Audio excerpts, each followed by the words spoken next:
worst possible thing you could say when you walk into a car dealership. I spent 5 years with Mercedes-Benz, 5 with General Motors, and the worst thing a person could say when they walk in is, if you could just get me to this payment, we got a deal. So your loan's probably still like 19, which means you got to pay to get out. You're upside down. It's called negative equity.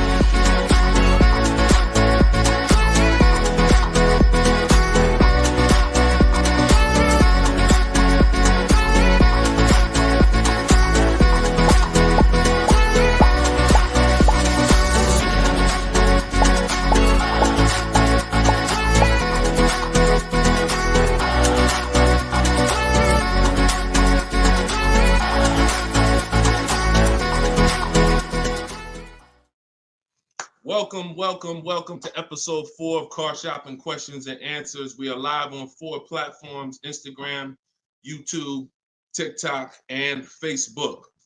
Okay, we already got people asking questions on TikTok. As you come in, we do these shows at 12. Hold on, I want to give my camera time to focus because I'm doing a lot of moving.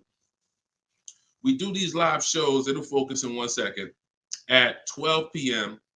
and 3 p.m. Eastern time. Hold on, I'm out of focus. There we go.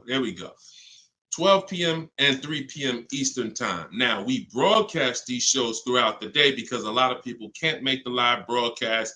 You want to tell your friends about it. If this is your first time with us, you've never been on a live with us before.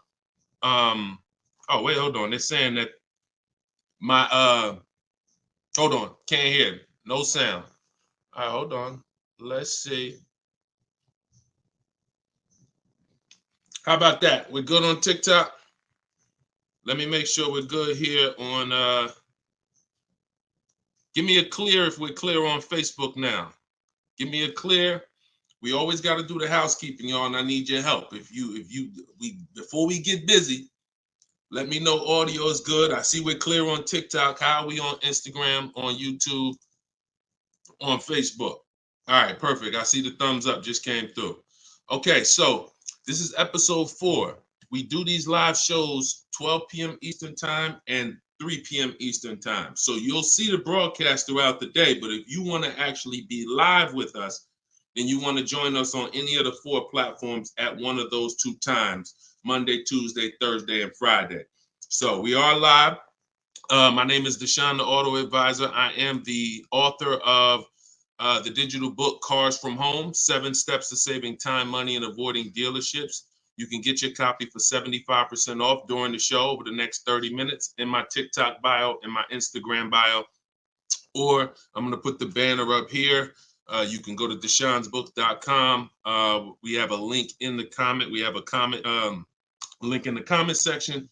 So I want you to start typing your questions. We get very, very busy. Have your notes ready. Be ready to unlearn what you've learned about cars, because we get below market deals, and that should be your only mission when you are car shopping, is to get below market deals. All right. Now, one thing that I want to discuss. Okay, matter of fact, let's go. Go ahead, throw that up. Let's go to Frankie's question. So this is from TikTok. Can you please give me the percentage breakdown on leases again? Okay. The 1% rule has been around since probably before I ever even got into the car business. The 1% rule says that if your lease payment is 1% of the MSRP, or less, you stole a car. No down payment. So I had a 2018 Jeep Grand Cherokee. It was a $35,000 vehicle. My lease payment was $330 a month. That was under 1%. That's how we indicate that. Now, how we're doing the math is we are taking the MSRP, taking the monthly payment rather, and dividing it into the MSRP. For example, $330, which was my payment, into the MSRP, which was $35,000, and then that gives us 0.009%. 0.009%. Good afternoon, Vivian. Good to see you. So That's how you do it. Now you can multiply by 100 if you want to really get the percentage. You multiply by 100 and you'll see 0.94%. So that has been around for a long time. Shout out to the sharers. I see you, Frankie. Thanks for sharing. Please DM me too. I'm still waiting on ideas for what we could do for the people who share the broadcast. I mean it. We want to make sure we are rewarding people who share, tag, people who invite people to the broadcast. So DM me these ideas. Those are the only DMs I'm looking for because we get too many DMs to really respond to them. We get probably 50 to 100 a day. So we can't respond to all DMs, but those are the ones that I'm looking for. Okay, shout out to everybody who shares. Now, that's been around for a long time. That's how you know you stole the car. It's not even a question now that we still need to get offers because like this is Freener right here. This is why you never want to get excited about one offer unless it's the lowest bid. Here's why. Freener, she just got a, hold on, I'm putting it up here on the screen. She just got a 0.88% lease on a Jeep Grand Cherokee hybrid anniversary edition. $65,000, $65,950 was the MSRP. Her best bid was $579 a month. She's in the video library. She has what we teach. Getting bids. See, so sometimes you could look and be like, oh, this offer looks really, really good. Should I take it? Not if it's not the lowest bid. It must be the lowest out of at least 5 offers. Because what I always tell you is 80% of dealers are overpriced. They're going to overcharge. So that's how you know if you won. Now we had to come up with something. When I started teaching people about leasing, I said, oh, shoot, some of you going to go out here and you've been buying your cars and you're going to walk into dealers and you're going to get a lease and you're going to think it's good because you're still paying less than somebody who actually bought. But we had to come up with something that was showing you when you were overpaying for a lease. And so I started doing some math because I love math. And once I worked the math out, I said, okay, how much are we paying before we're paying too much for a car we're giving back? 1% is the steal. But what's the limit? And I started looking at how cars depreciate, how much car, if you bought it, how much the car would depreciate. And I came up with 1.5%. So when we look at the same vehicle that is, let's say a $40,000 vehicle, for example, 1% is $400 a month or less. 1.5% is $600 a month. Now, what you look at is the total you're paying over the 3-year lease. 600 times 36 months, that's 21.6. So when you take $40,000, you add your taxes and everything, you're probably going to end up about 44. 21 is about the threshold where you're still paying less than if you had bought. You're still losing less value, but and you're tying up less money. But at the same time, that's the limit. Above 1.5%, there's no value in this lease anymore. And that doesn't mean we go buy the car. That means we look at competitors because competitors do offer more aggressive lease pro. Every single vehicle, you guys, and there's over 400 of them, has a different lease program. Sometimes even the trim level is different. The Touring has a different lease program than the Limited. So we don't deal with overpriced leases. And so that's why I created the 1.5% rule. That's how it became to be, based on the fact that I knew a lot of people, as they unlearned that bad advice about leasing, as I taught it and as they heard it from other people, they were going to go and get leases. And it's important that you know when there's no value in a lease and you shouldn't be accepting a lease. And that doesn't mean, and look, let me be very clear. That does not mean, that's why I explained the first part of this question, of this answer. You don't walk into a dealer and say, hey, I'm trying to get under 1.5. You don't walk into a dealer and get a lease quote and then you say, hey, well, look, I got to be under 1.5%. No, you're doing this wrong. Again, my mindset and what I'm trying to get you to use is Cars from Home, where you should be, the only reason you should be in a dealership is to test drive cars. if you're buying new cars or leasing. Test drive, you're in and out of there in 20 minutes. The next time you're back in a dealer is another 30 minutes to pick up your car if they don't deliver. That is the only reason. We never talk numbers in a dealership for a new car or a lease. Are we clear on that? These are rules where it's like, if you want to use what I teach, and I want you to use it so that you can get the results that Frina got, that Danielle got, that we've worked with over 8,000 people in the last since 2021. I want you getting those results. And in order to get them, you got to know what the boundaries are. Deshone says we never talk numbers in the dealership because you have no leverage there. Your leverage is at home, in control, communicating with multiple dealers, and where you can't get emotional. Okay? Clear? So that's the 1% rule, and that's the 1.5% rule, Frankie. Great question. Okay, shoot the next one in, Dolan. Great question.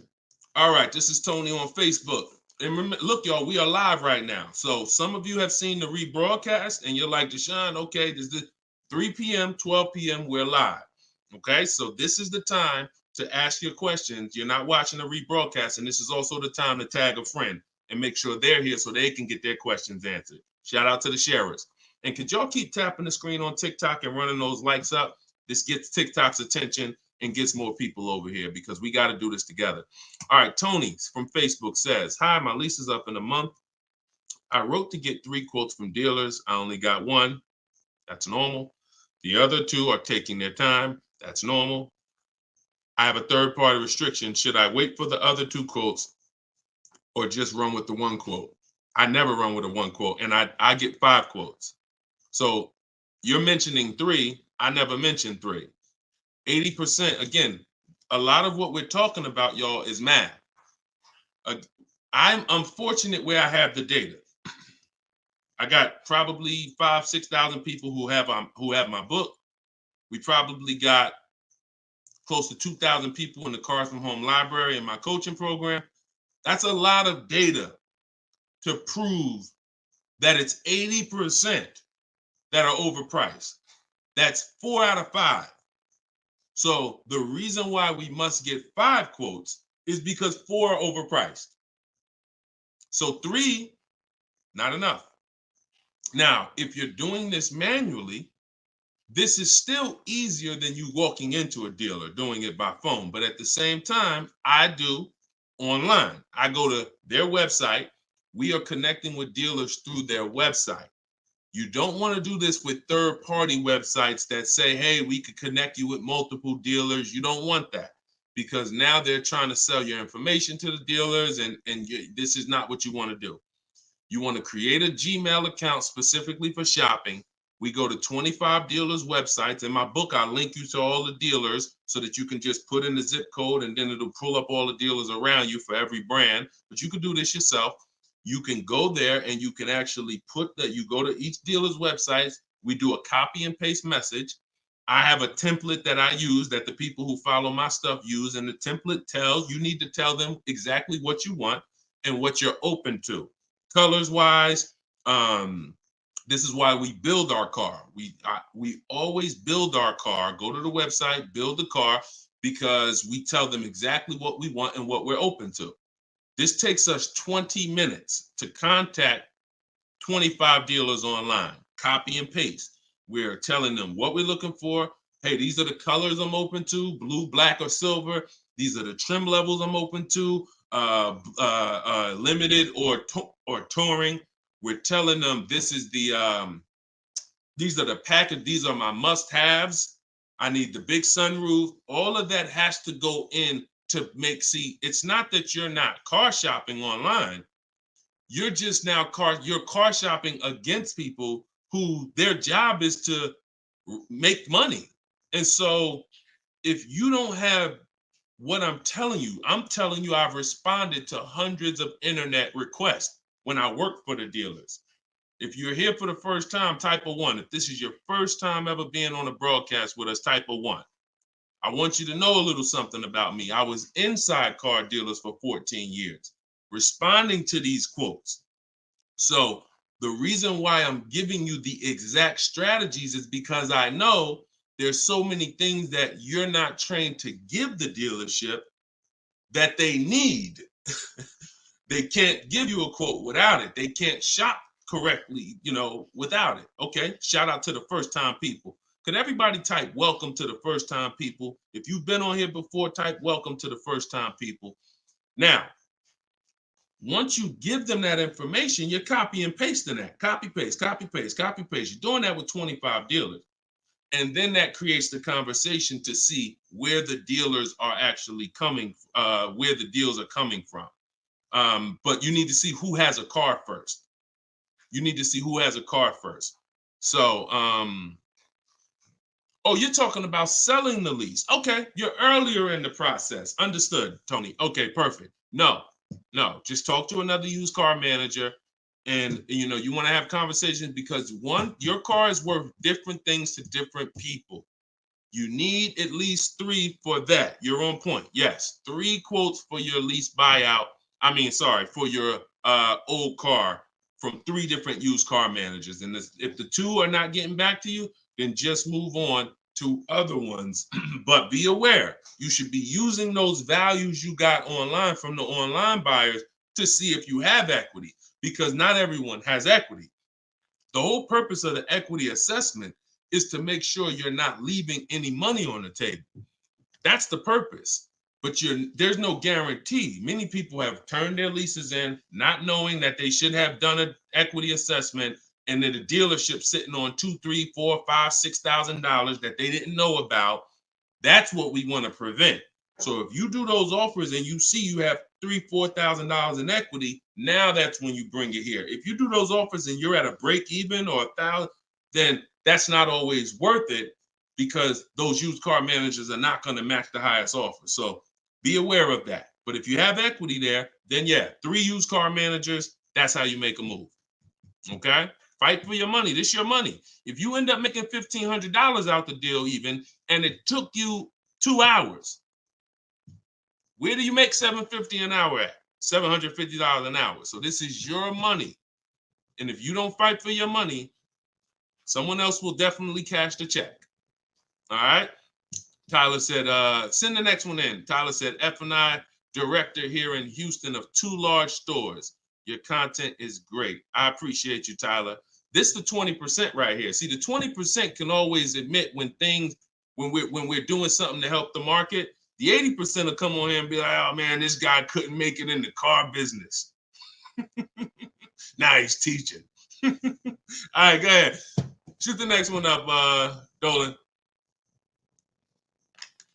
This one's from Facebook. What's up, John? Instagram, y'all not typing enough questions. And Instagram, just so you know, the easiest platform to share on is Instagram, because you hit that little arrow, it looks like a paper plane, and it'll let you go down your Instagram friend list and send this broadcast out to probably 10, 15, 20 people. Okay? Don't cheat your friends. All right? Shout out to the sharers. John from Facebook says, is it hard to purchase with a charge-off on credit 3 years old? So everyone who has credit issues should be following Shonda Martin. She's on all the platforms, Road to 750 plus. And you should be working on getting your credit to the point where you can qualify for the best programs. And you don't need an 800 credit score to qualify for the best programs. You usually need close to 680, 690 will usually qualify you for most tier 1 leases. Now there are some cars that have super tier where you tier A1 plus, but that's not most leases. That's not your standard everyday cars that most of us are leasing or buying. So the question is, the answer is, if you don't need a car, then you should be working on your credit. If you need a car, then there's nothing you can do. You need to make a move. And so I recommend a company like Limbuzz. We're always going to give the dealer a chance to match or beat our offer. So whoever we end up buying our car from, some of you have been taught never let the dealer participate. That's costing you money, because the dealer has 7, 10, 12 banks on their end. Now, If they're trying to beat and earn your business, now that's a winning position. See, check this out. When you have a finance manager who's saying this about you, what's the highest interest rate you think they'll pay? What's the highest payment you think they'll pay? That's a bad position to be in. That only happens when you have no leverage, you haven't shopped, you haven't come in with an offer, and now they're trying to see the highest interest rate that you'll pay. We're not doing that. You're doing it our way, which is we're going to have we don't let anyone touch our credit until after we find our car. Now, once we find our car, get our best deal through a bidding system, now we're going to take that purchase agreement, that's a receipt. Yep, I see the questions coming in on Instagram. We got you. Hold on, Atlantis. Once you see the long form receipt, now you take this home, and this is when you're going to contact your bank, your credit union, the online lenders. You're going to go online lenders, online banks, online credit unions. You're going to let all these people have a shot at your business. If you do this within a small window of time, if you do it my way, it'll only take you 2 days. This is going to weigh on your score the same as one hard inquiry, because this is something called rate shopping. This is not going from dealer to dealer, getting turned down or putting in applications and nothing like that. This is how you rate shop correctly. I call this the bank bidding war. When you get my book, I also send you the bank bidding war blueprint. It's going to be going into my book, but I need about another month to be able to combine it. But I send you the bank bidding war blueprint. Now, the bank bidding war is 3 rounds. First thing we're doing is seeing, is there any special interest rates that the car we're buying has? In your particular case, John, with credit challenges, you're not going to qualify for that. That's okay. But we need to check that. If there's 0%, 0.99%, that eliminates our need to do anything else with financing, because no one else is going to beat that. Second part of the round starts, there's 3 rounds to the bank bidding war. The second part comes after we find our car, and it's what I just broke down. When we come home, we let all these banks, these lenders, online credit unions run our credit, and so they're bidding and submitting us their loan offers. Now, the third round is the dealer. That's when we're going to call the dealer who we reserved the car with and say, hey, I got 6.29 from this bank. If you can beat it, I'll give you the business.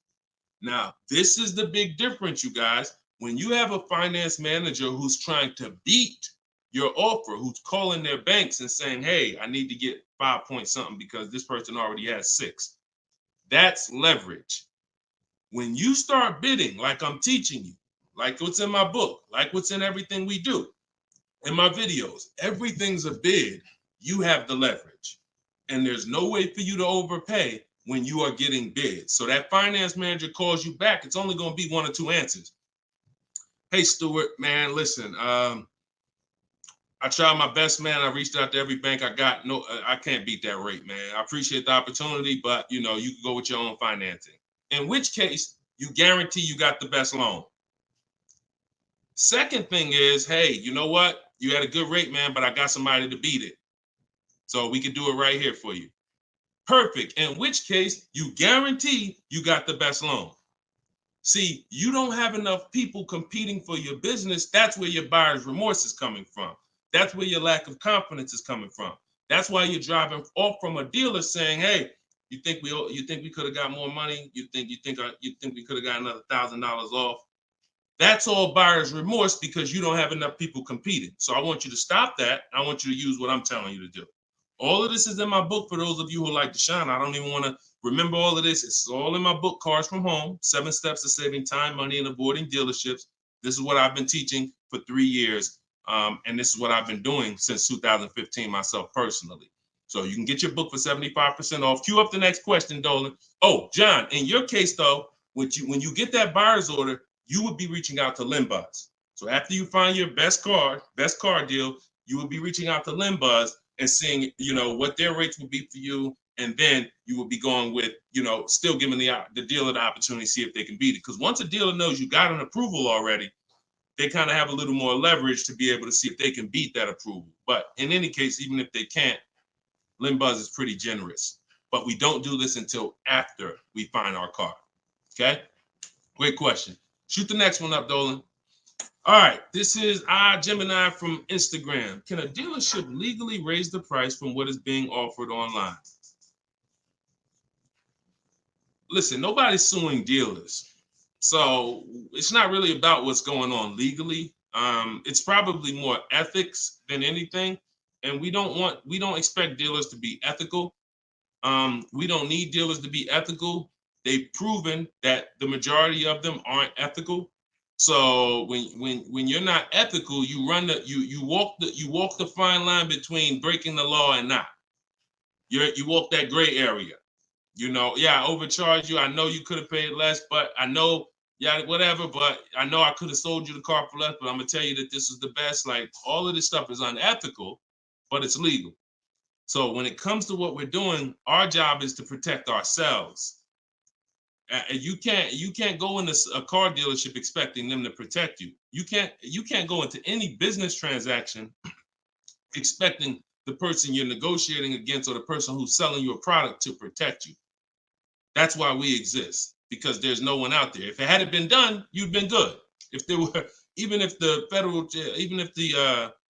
I think it's the Federal Trade Commission or whoever regulates businesses were stepping in to protect the public, then we wouldn't have a need for what we do. But that doesn't exist. So it's on you. It's buyer beware. It's you protect yourself.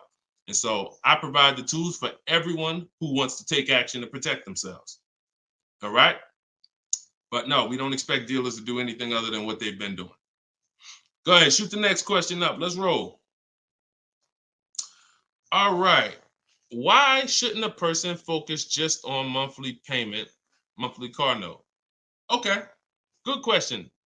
Hold on. Let me make sure I can see Instagram. All right, so this one's from Instagram. Promise Tammy said, why shouldn't a person focus on just the monthly car note amount?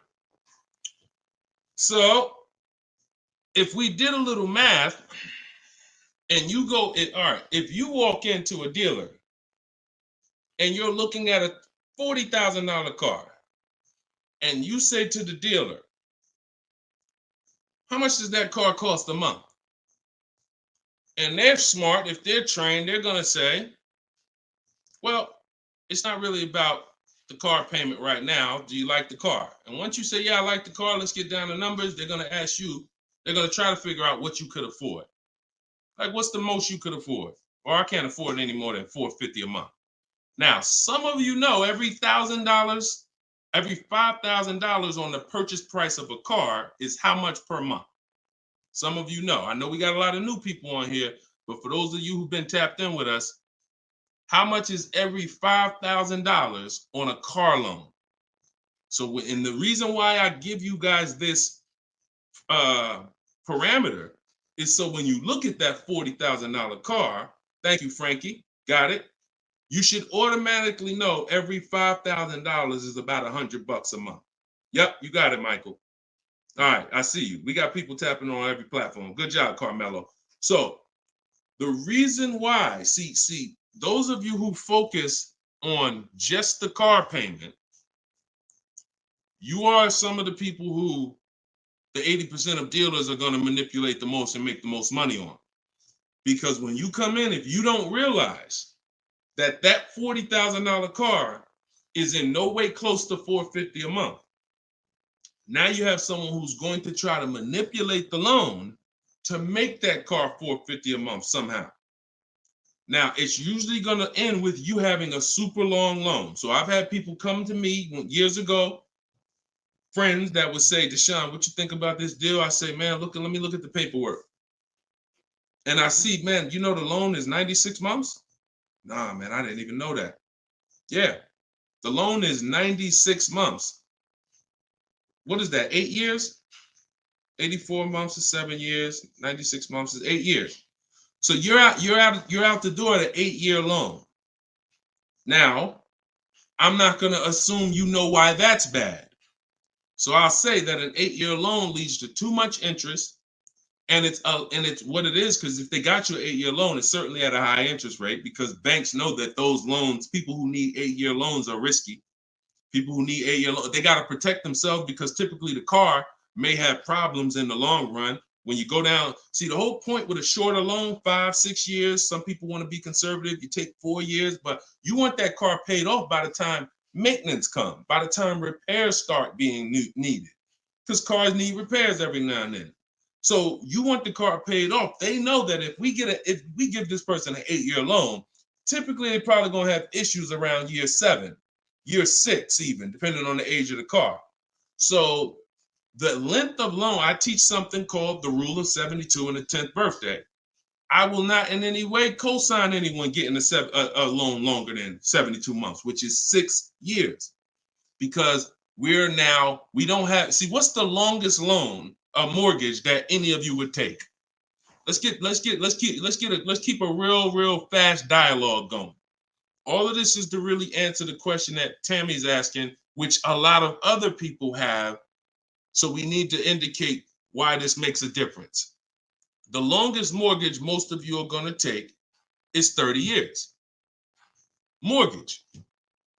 There are 40-year mortgages available. There's 50-year mortgages available. No one on here said, yo, I do a 50-year mortgage. Why? Because we already know inherently anything longer than 30, that means we can't afford this house. That means we're looking at the wrong house.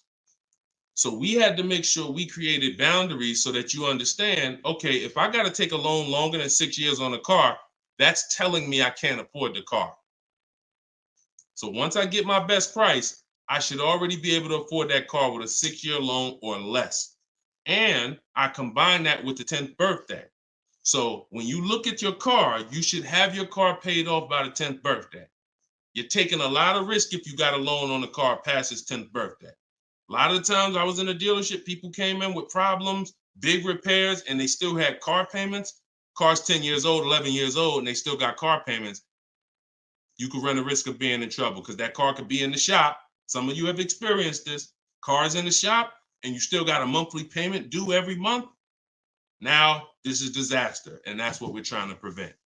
That's why we don't focus on the monthly payment. When we're purchasing a car, we are only focused on the price of the car. We need to, before we even think about monthly payment, how about this? We need to make sure we're getting the car for the lowest price possible.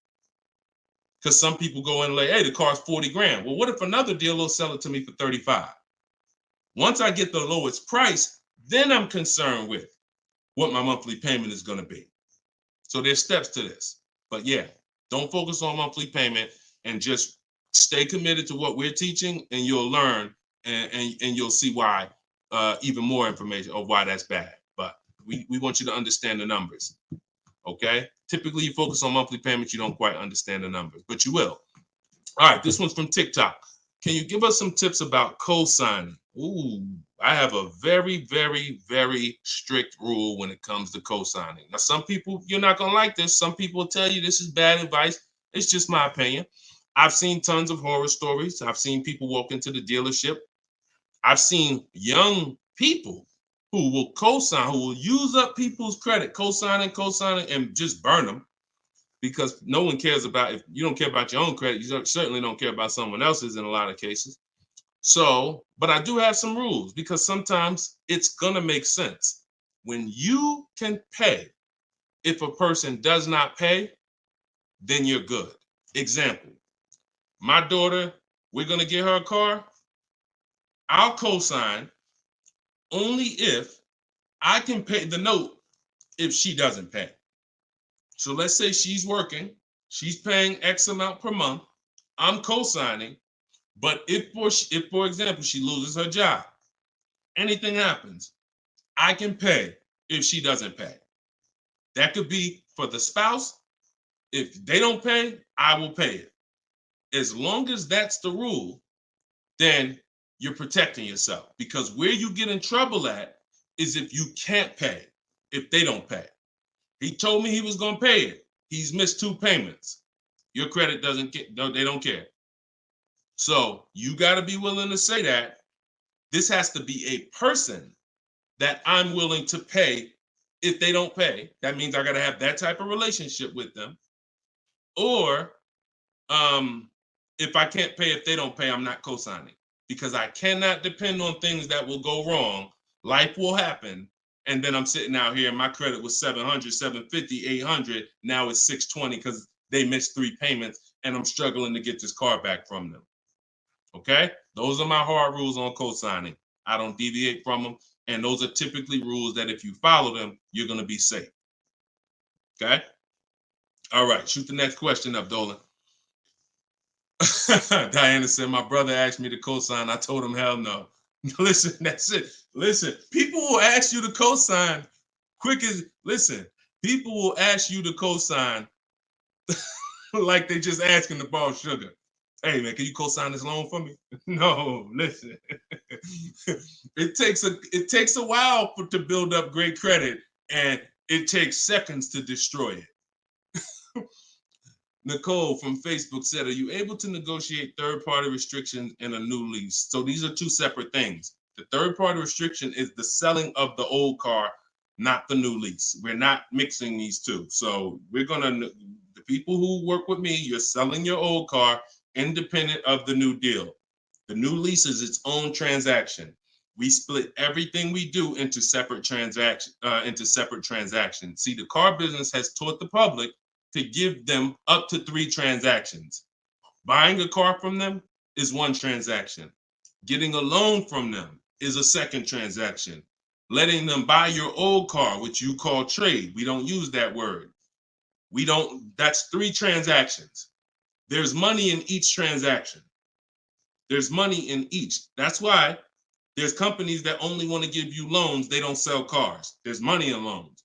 There's companies that only want to buy your car. They don't care about selling your car right now. There's money in buying cars. So you need to separate these transactions if you want to maximize each. There's no way for you to save the most money without maximizing and looking at each part of your deal as its own separate transaction. So if I have a third-party restriction, I'm doing the equity assessment. A third-party restriction is, some of you have leases. We always need to see if there's any equity in our lease before we return it to the dealership. If you have returned your car to a dealership without doing the equity assessment, you don't know how much money you've left on the table.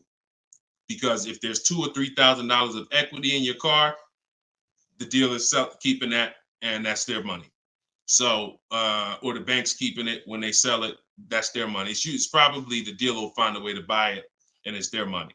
So when we look at an equity assessment, we're going to do it at all times. Now, there's no guarantee we have equity, but we want to guarantee we're not leaving equity on the table.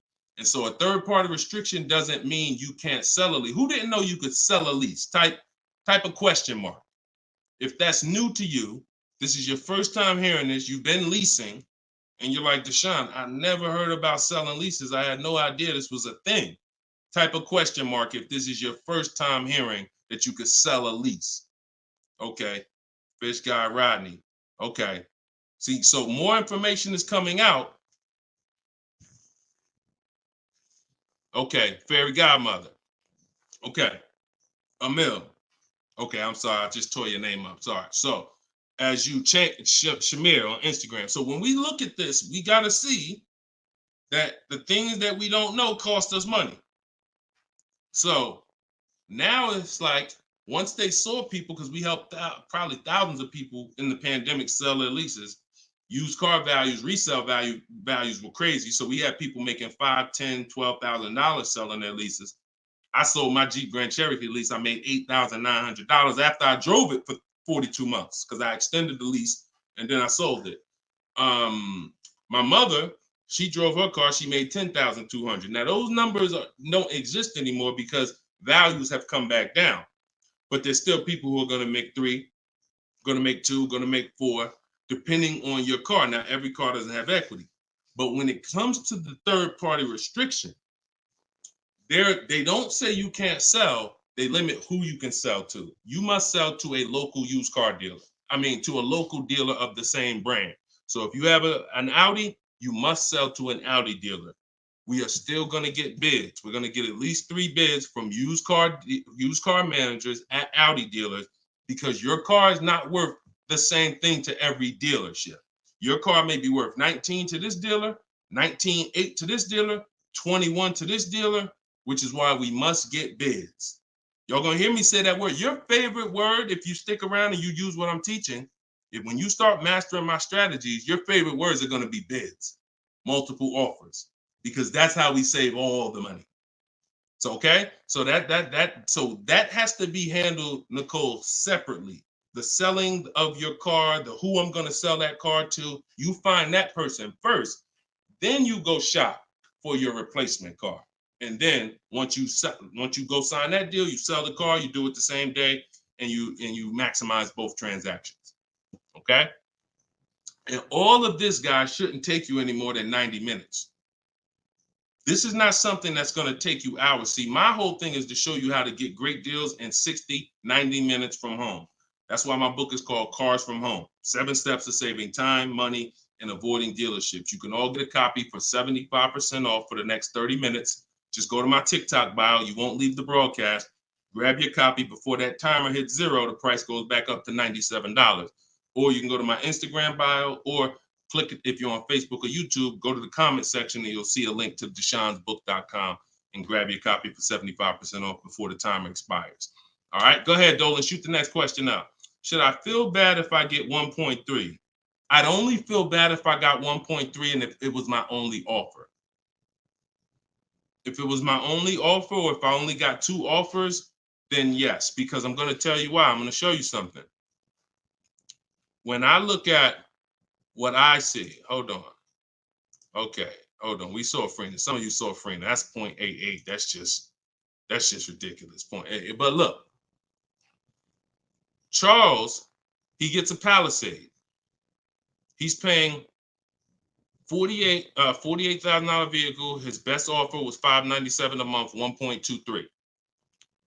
Now, look at and sometimes people who are getting phenomenal, who are looking at cars that are super, super popular, they'll go a little further, and he reached out to 35 dealers. Now, I want you to pay attention.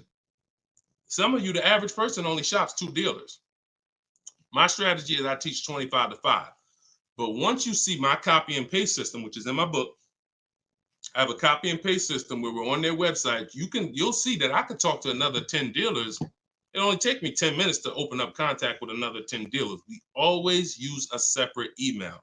Do not contact dealers from your personal email. I'm warning y'all. It's not going to work. You're trying to go through your work email, and then you got your personal stuff, and then you're seeing the car dealers.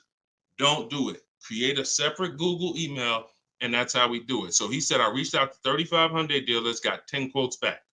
So that $597 a month, 1.23 is the best out of 10.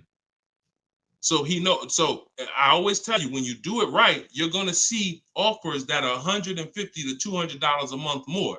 That's when you know you've exposed the 80%, and that's when you know you shopped the right way. If you don't see that type of spread minimum, you haven't shopped enough offers.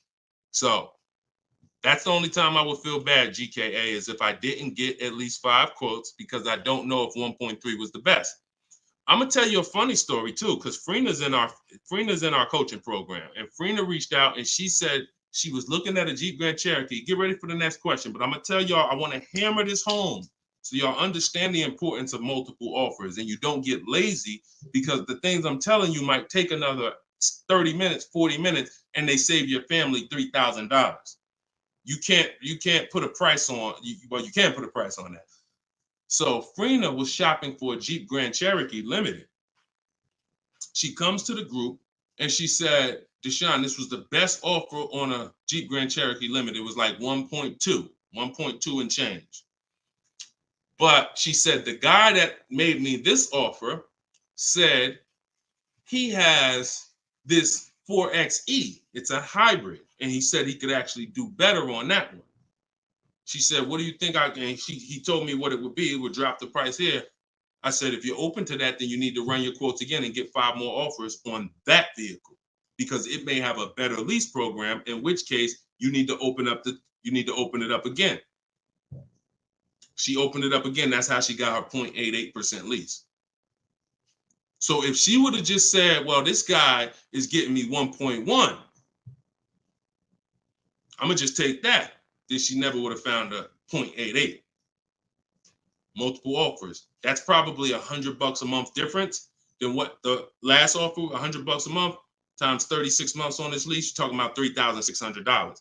And she did it in minutes. Once y'all learn how to do this, it's minutes. This is not hours. I'm not spending more than 60 minutes on shopping for a car. Now, that doesn't mean I'm not spending time to decide what I want. But once I decide what I want, once you know what you want, 60 to 90 minutes to get the best deal. That's it. All right, shoot the next one up, Dolan. Keep the questions coming, y'all. We are live every day at 3 p.m.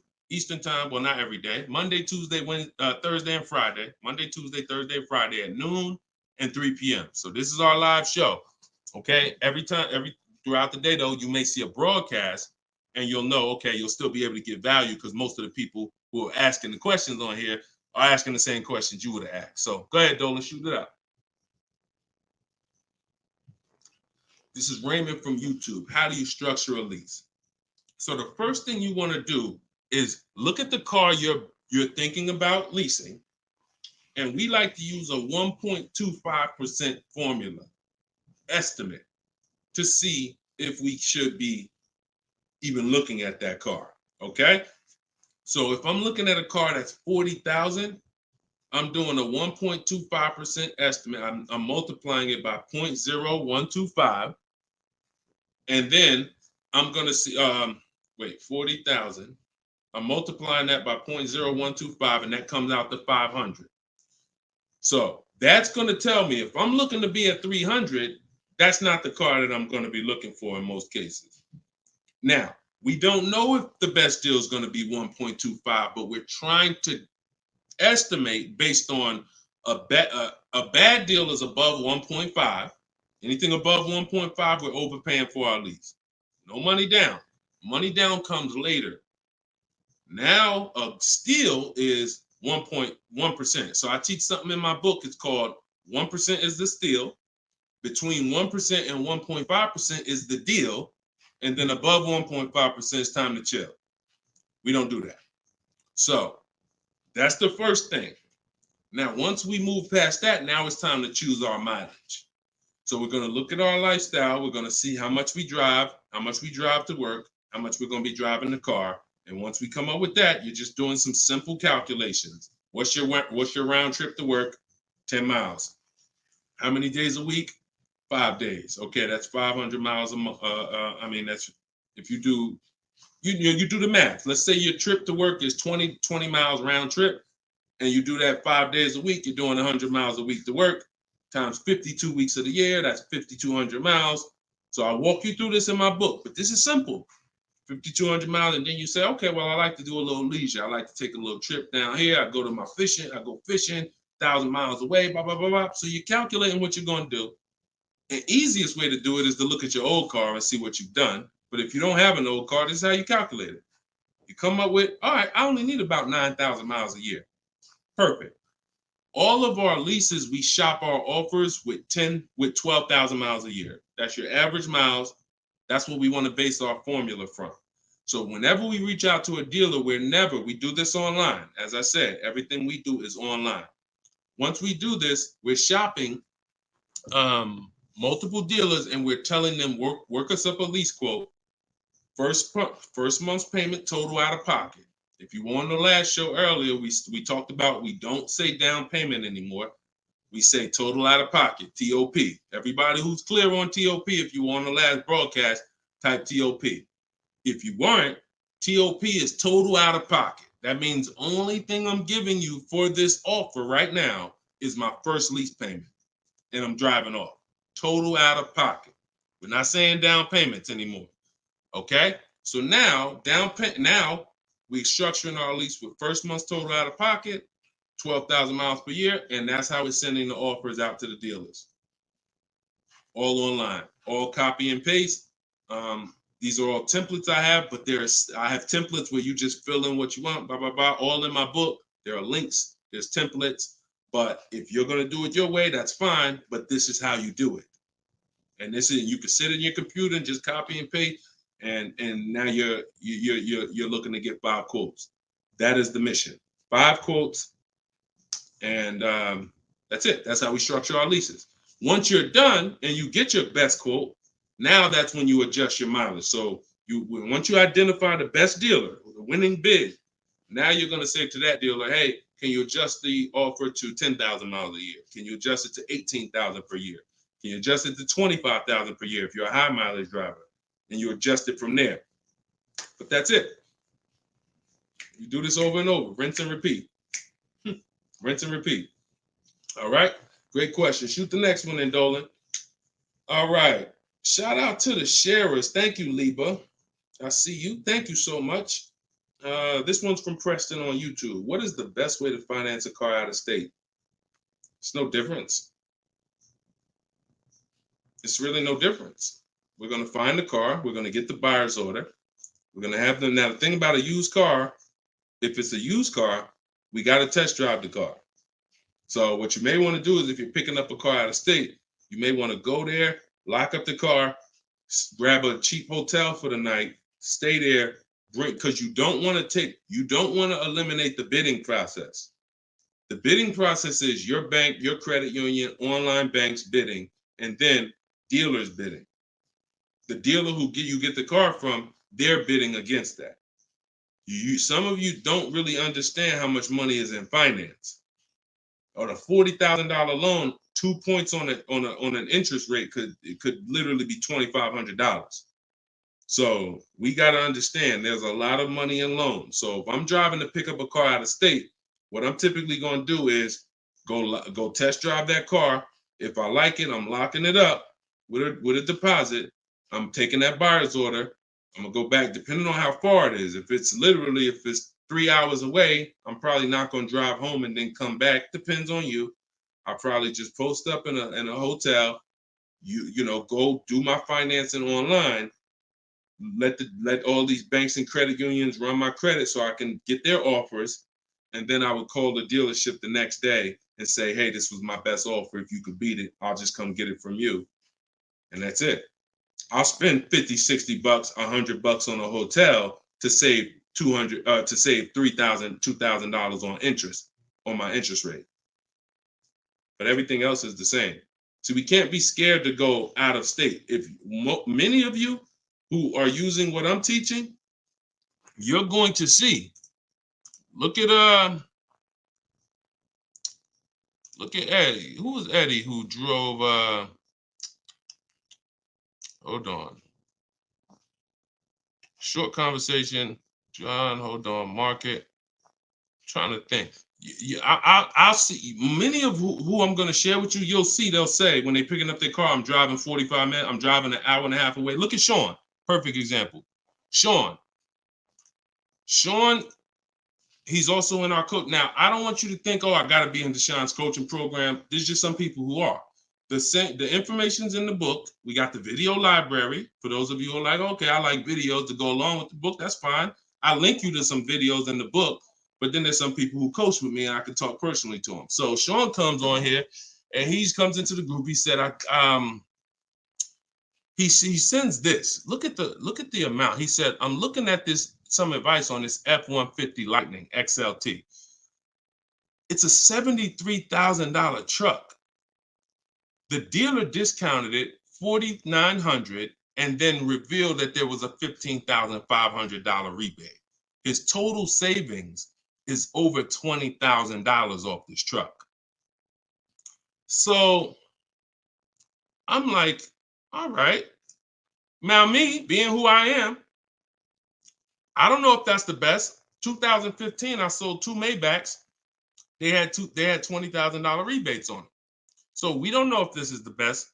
I haven't seen, this is what I said to him. I haven't seen the other offers yet, but I'm assuming you got at least 5. You're saving over $20,000 on this with this discount and rebate, but the only way to know is to compare to the other offers. See, I'm not going to get excited about this deal until he tells me what I'm about to read to you. That's when we get excited. He said, guess I could have put a little more info on here. Yes, I got about 15 quotes. You see the difference? This is what I want you to get. BK Dollar, this is what I want you to get. Liba, this is what I want you to get. Everybody watching, the money is in multiple offers. The reason why you're not saving, you're just not getting enough offers. So he says, I ended up expanding my search to 150 miles outside my area to find this deal. He said, I couldn't find, watch this, I couldn't find anything under MSRP in that first search.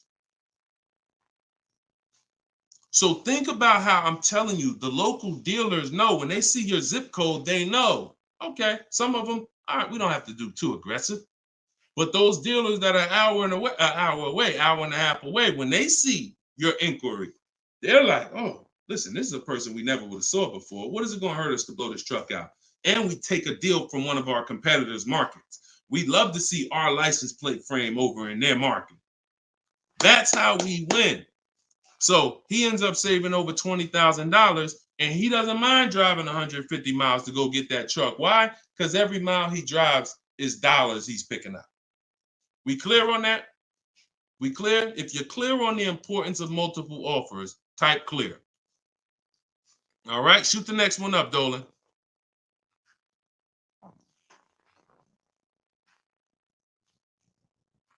Okay, this one's from Instagram. Atlanta's Black Gabriel, or Gabrielle. I think it's Gabriel, my fault. So, in the market for a new Chevy or used Chevy Malibu, what's the best route, leasing or financing? How many years are you keeping the car? If the answer is 8, then you should be buying. If it's at least 8, see, I teach something. My book is called Cars from Home, 7 Steps to Save Time, Money, and Avoid Dealerships. Everything I do, when you go, the video library that we have, your best deal in 7 days, 7 steps. These are not going to change. The first step is the foundation to your deal. The first step is the foundation to your deal, which is lease or buy. Because you cannot get a good deal if you bought when you should have leased. It's impossible, because the amount of money you're going to pay on the purchase is going to be too much if you buy brand new. And if you buy pre-owned, it's going to be about the same amount you'll pay. So when you buy, if you're not keeping your car 8 years and you buy a used car, 3-4 years old, and then you trade it in 5 or 6 years, you're going to pay the same amount or even a little more than someone who got a great lease deal and drove brand new vehicles. So it's all about how many years you're keeping the car. If you're keeping the car, if you're like Deshone, there's no way I'm keeping the car 8 years. That's not my style. Then you should be shopping from this day forward for aggressive lease deals. Now, once you find a car that you love, or if your spouse says, you know what, I don't switch cars like that. I keep a car 8, 10, 12 years. Then we purchase for them. We're going to purchase. But for those who are not keeping their cars 8 years, you are losing thousands and thousands and thousands of dollars not leasing cars. Thousands, thousands and thousands and thousands and thousands. All right? That's the 8-year rule. It's the most important question. It's the first thing you ask when you are car shopping and you're ready to car shop. How many years am I keeping this car? 8 or less, we lease. Less than 8, we lease. More than 8, we buy. That's how we avoid the depreciation. So go ahead. It's a hard rule. You want a follow-up question to that, or anybody want to? Because I know some of you are like, Deshone, I was taught never lease. Whatever. You want to follow up to that question? That's perfectly fine. But that's the rule. And it's the rule based on money. I've seen thousands of scenarios, and I spend years and all my time shouting from the hills so people could understand how much money they're losing by not getting good lease deals or not leasing at all. Okay, go ahead, shoot the next one up, Dolan. Okay, this one's from TikTok. All right, Peyton. Do dealerships finance used cars too? Yeah, sure. Absolutely. But we don't finance, dealers are our last offer for financing, never our first. So what you should do is you should go watch the replay from earlier, episode 3. This is episode 4 of Car Shopping Questions and Answers. We do these lives Monday, Tuesday, Thursday, and Friday, 12 p.m. Eastern time and 3 p.m. Eastern time. For those of you who are like, because I want you to be able to tell your friends. Today, some of you are going to run into people who are car shopping. You need to be telling them, hey, you got to check this guy, Deshone the Auto Advisor. He does this show, live show, 12 o'clock, 3 o'clock, Monday, Tuesday, Thursday, and Friday. But you want to watch episode 3 where we went into detail about how we don't finance. In fact, early, I think we talked about it early on this episode. Your financing should be independent from the dealer. The dealer should be your last offer for financing. Because what you're asking for, that's 2 transactions. You're giving them 2 transactions of business. You're giving them the purchase of a car, and then you're giving them the selling you of your loan. So what we do is we separate these transactions and we get bids for each. So the only way I'm dealing with a dealer, the only way you're going to be dealing with a dealer is if they've won the bid, which means if I'm looking for a used car, you won the bid out of all the used cars. Like, all right, give you an example. This is Vincent. Vincent got a 3-year-old Lincoln Corsair, premium trim level, under 45,000 miles, clean Carfax, inspection, all from the comfort of home. I'm reading what he put in our group. He was targeting to find a discount of 30 to 35% from the MSRP. This is something that no one is teaching you guys about what you need when you're purchasing a used car. If you're going to be purchasing a used car in the future or your next car, or if you bought a used car in the past, type the letter U.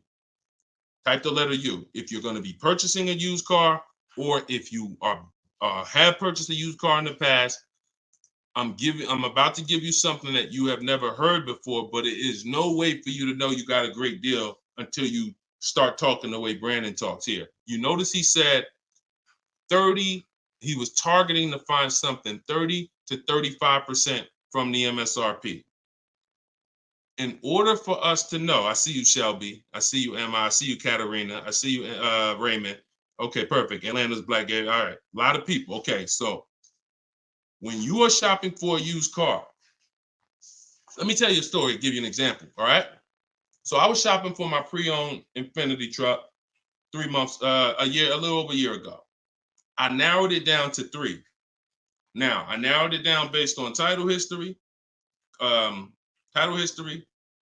service records, accident history. We talked about this in the last episode, episode 4. Title history, service record, episode 3 rather. You can see it on YouTube. And if you're on YouTube, please make sure you subscribe and please hit the like button. It matters because that shows the algorithm that we talking business over here, that more people need to be here.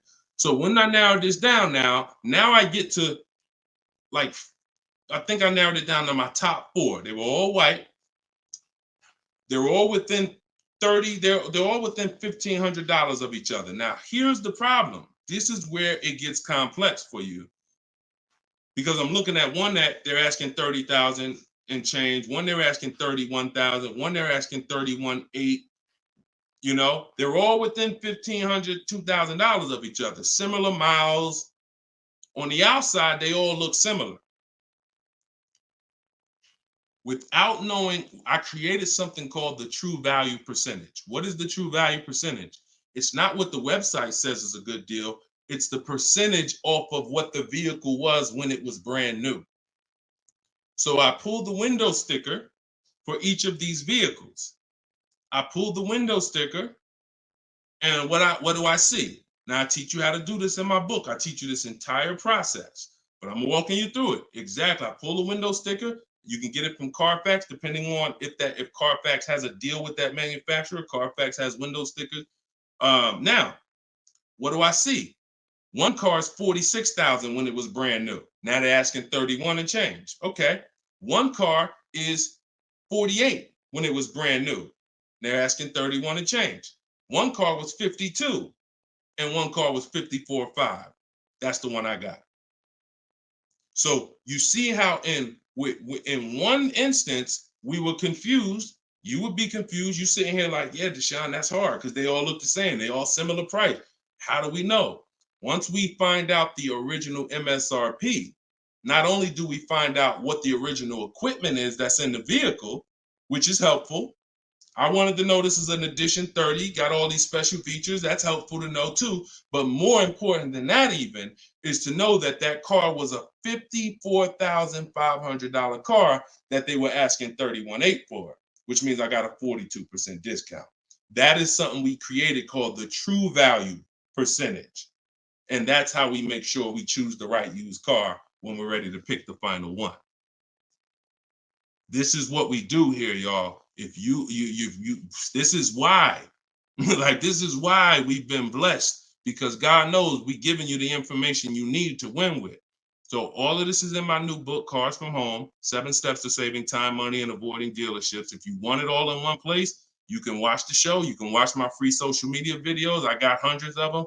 Or you can say, Deshone, I'm going to get this it's 75% off in my TikTok bio. It's normally $97, but you can get yours for 75% off. And you can get it in my Instagram bio, or if you're on Facebook or YouTube, click the comment section and click that button that says Deshone's book and get you 75% off for 30 minutes. After 30 minutes, price goes back to $97. So, all right, but that's the true value percentage. And that these are the things that we never buy a used car ever without looking at the true value percentage. So when you saw what he said when he bought that Lincoln, as he was targeting to get something 30 to 35% off MSRP, and he ended up getting one for 43%. So that's what you need to know. Go ahead, shoot the next one up, Dolan. Great questions today. All right, Raymond on YouTube. Does it make sense to buy an existing lease? So when you're buying a lease, all you're doing is buying a used car. That's how you got to look at it. It's a used car. It's just, it may be your car. If you're buying your lease out, it's a very different. See, what I see most times is people want to buy their lease because they don't know how to shop. Because there's deals out here. We've been making deals since the pandemic. I started our video library. We started that in 2021, November. Middle of the pandemic, when people were paying ridiculous prices over with the 80%. They were cashing the biggest check they've ever cashed in their lives. Like in their lives, they were like, and we were getting deals all since then. Felicia came in. She was our first person in our program who got a BMW. She saved $1,950 January 2022. And so we when you get bids, you reveal. That's why we don't pay attention to nothing out there. I don't care what anyone says, what any dealer says does not matter to me. That does not matter, because I know that if we got deals all through the pandemic, oh, forget it. That's why this market, we're killing it even more. So, you know, if you're buying your lease because you're keeping it another 8 years, you say, man, Deshone, I used to lease, but you know what? I really want to buy something that I could keep for 8, 9, 10 years. Then sure, buy the lease. But if you're not doing that, then you're moving from a lease mindset, which is I'm driving great cars, brand new cars, always under warranty in most cases, latest and greatest features, low payments, pennies on a dollar compared to people buying. That's a whole value system. That's mindset right there. These are the people who are shopping for a lease. These are the benefits of leasing. And then you're moving and saying, all right, I'm going to buy a used car now. Very different, very different. So you got to be, you have to have had a change in mindset and goals to buy your lease and buy a used car.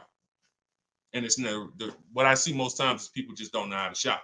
When you use what I'm teaching you to shop, get 5 offers, you're going to see there's deals everywhere. Everywhere. Go ahead. Shoot the next one up, Dolan.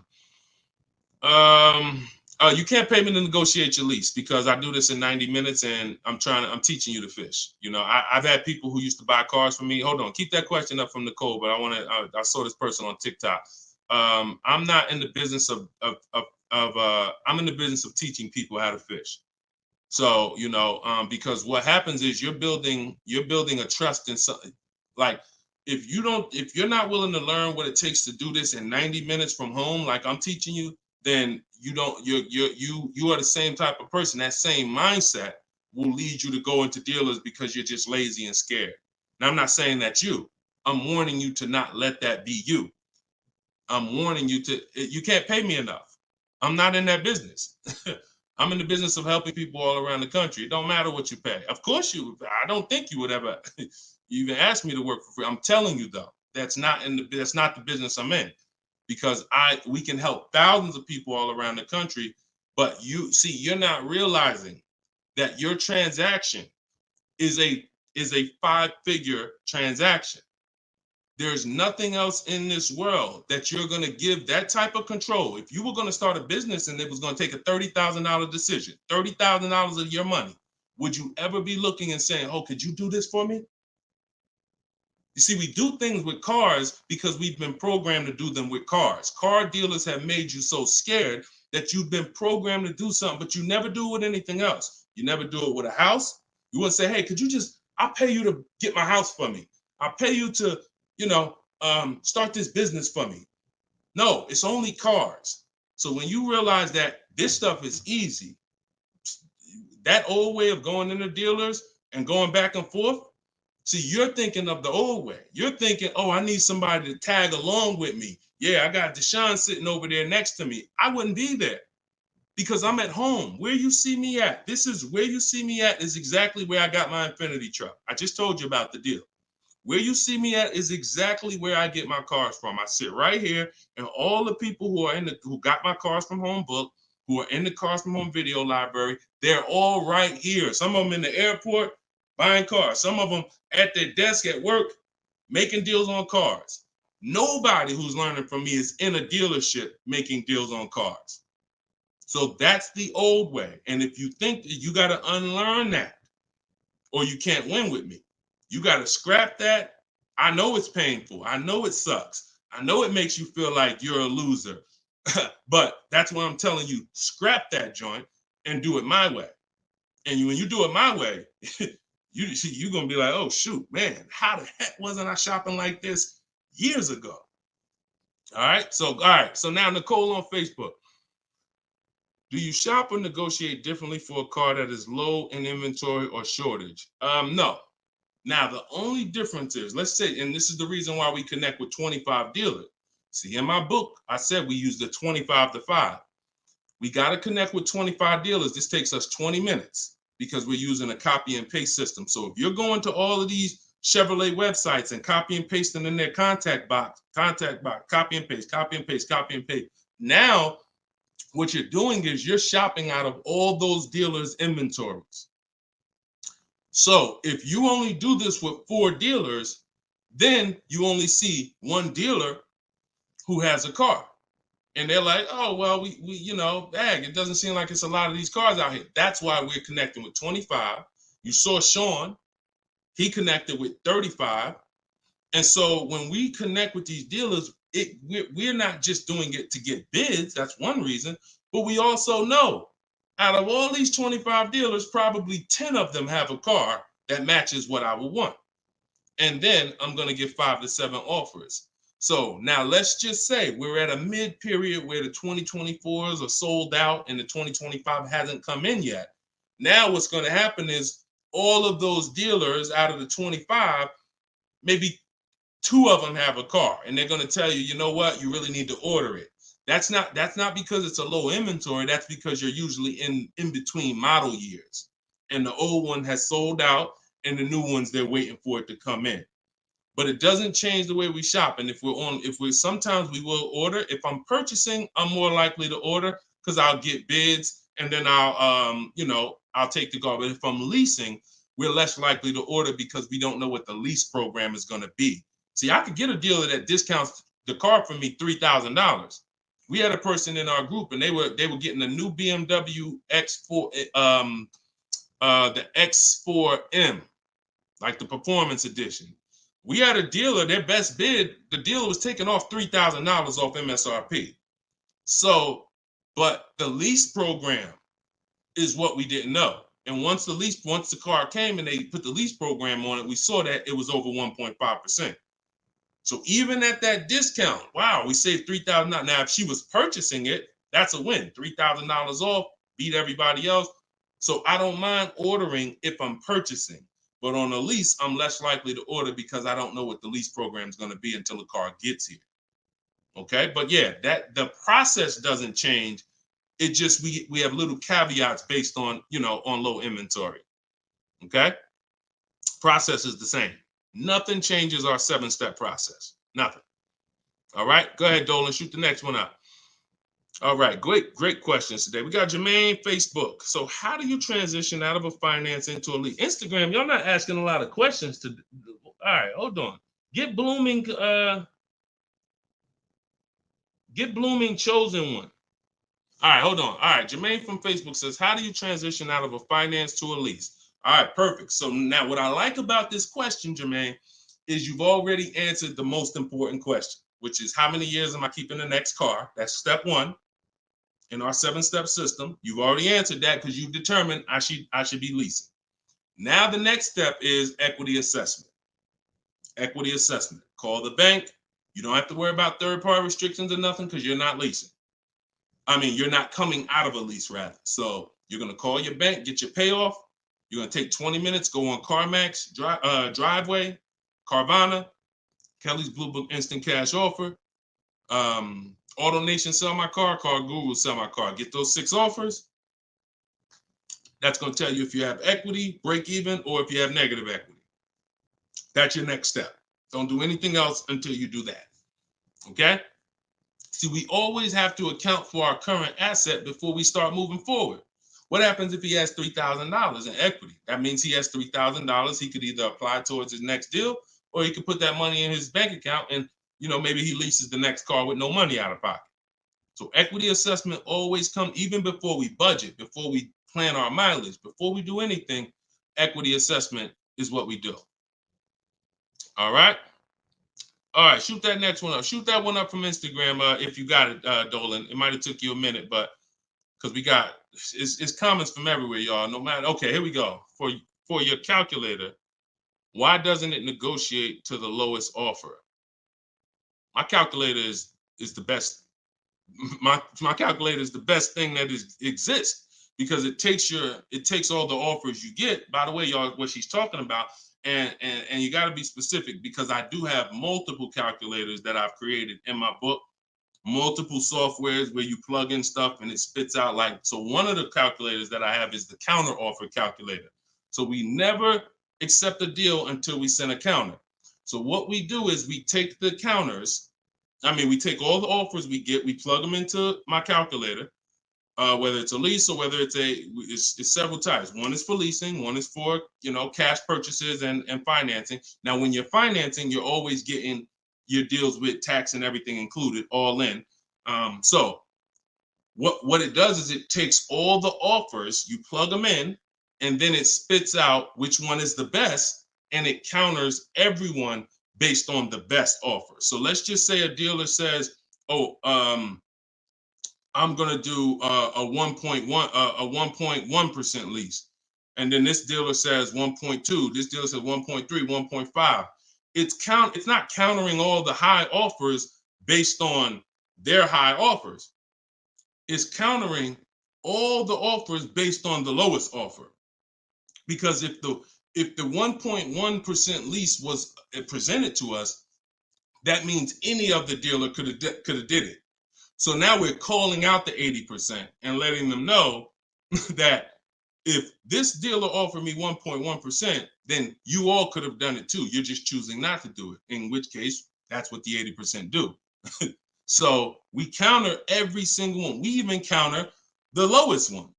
And some people in the group will say, Deshone, man, this dealer is the lowest, man. Should I be countering them for another $50 less? I say you must counter. Because you don't know if there's another $10, $50, $20. If you don't counter until a person tells you there's no more room, even if they're the lowest, that's not the best deal. So sometimes you counter the lowest offer, and the lowest offer will be like, listen, man, I gave you my best shot. I got nothing else. We know they're telling the truth because we got 4 or 5 other offers that are much higher than that.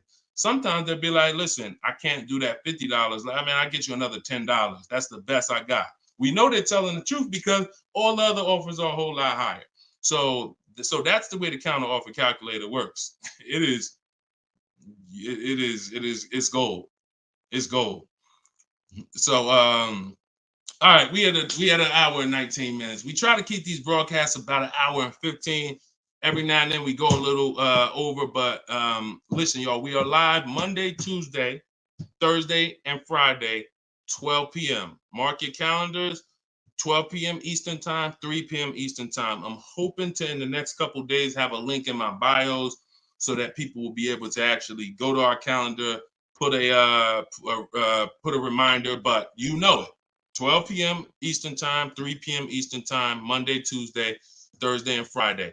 And this whole broadcast is sponsored by, if you just jumped on, I'm the creator, I'm the author of the book, the digital book, Cars from Home, 7 Steps to Saving Time, Money, and Avoiding Dealerships. You can get it for 75% off. It's normally $97, but as long as you get there before the timer hits 0, you can get it for $24 in my TikTok bio, in my Instagram bio, or you could go to deshonsbook.com in the comment section on YouTube or Facebook. Get your copy for 75% off. I'm also the creator of the Cars from Home video library, and I've coached over probably 1,500 people now since 2021. So we've been doing this. Everything I'm teaching you is proven. And I'm going to tell you, just like I tell my coaching students, when you get my book, see, I don't do questions and answers for my book, y'all. See, there's people who DM me. First of all, I don't even see DMs. The reason why I can't do question and answers because there's no other author that does it.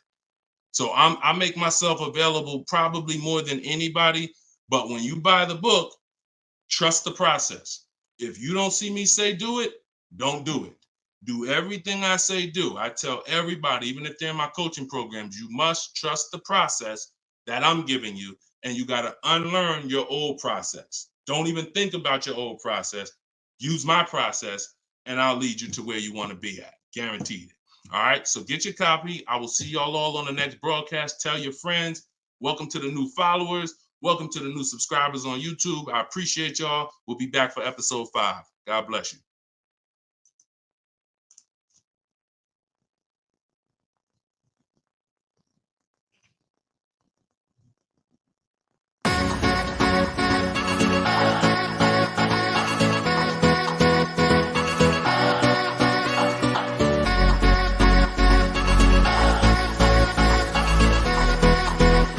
The worst possible thing you could say when you walk into a car dealership. I spent 5 years with Mercedes-Benz, 5 with General Motors, and the worst thing a person could say when they walk in is, if you could just get me to this payment, we got a deal. So your loan's probably still like 19, which means you got to pay to get out. You're upside down. It's called negative equity.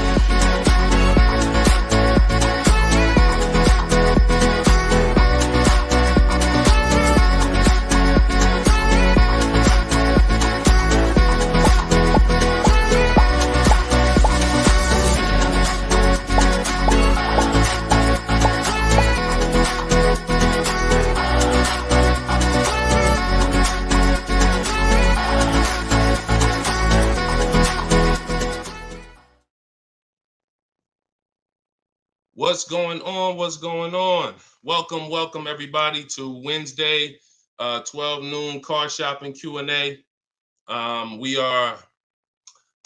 This is episode 5. We do these live shows 12 p.m. We're not going to usually be doing Wednesday, but I said, you know what? Let's throw in a special 12 p.m. Wednesday.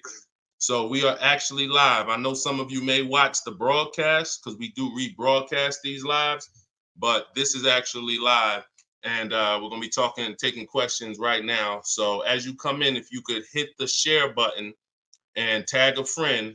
I'm just getting us up on TikTok right now. I got to make sure I keep people out who are under 18.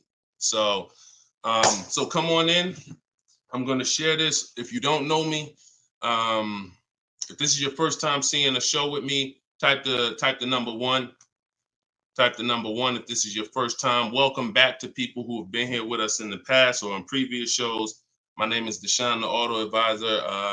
I spent 14 years in the car business, 5 years with Mercedes, 5 years with General Motors. And now what I do is I show people who want to learn how to car shop from home and how to save more money from home than they're ever going to save in a dealership.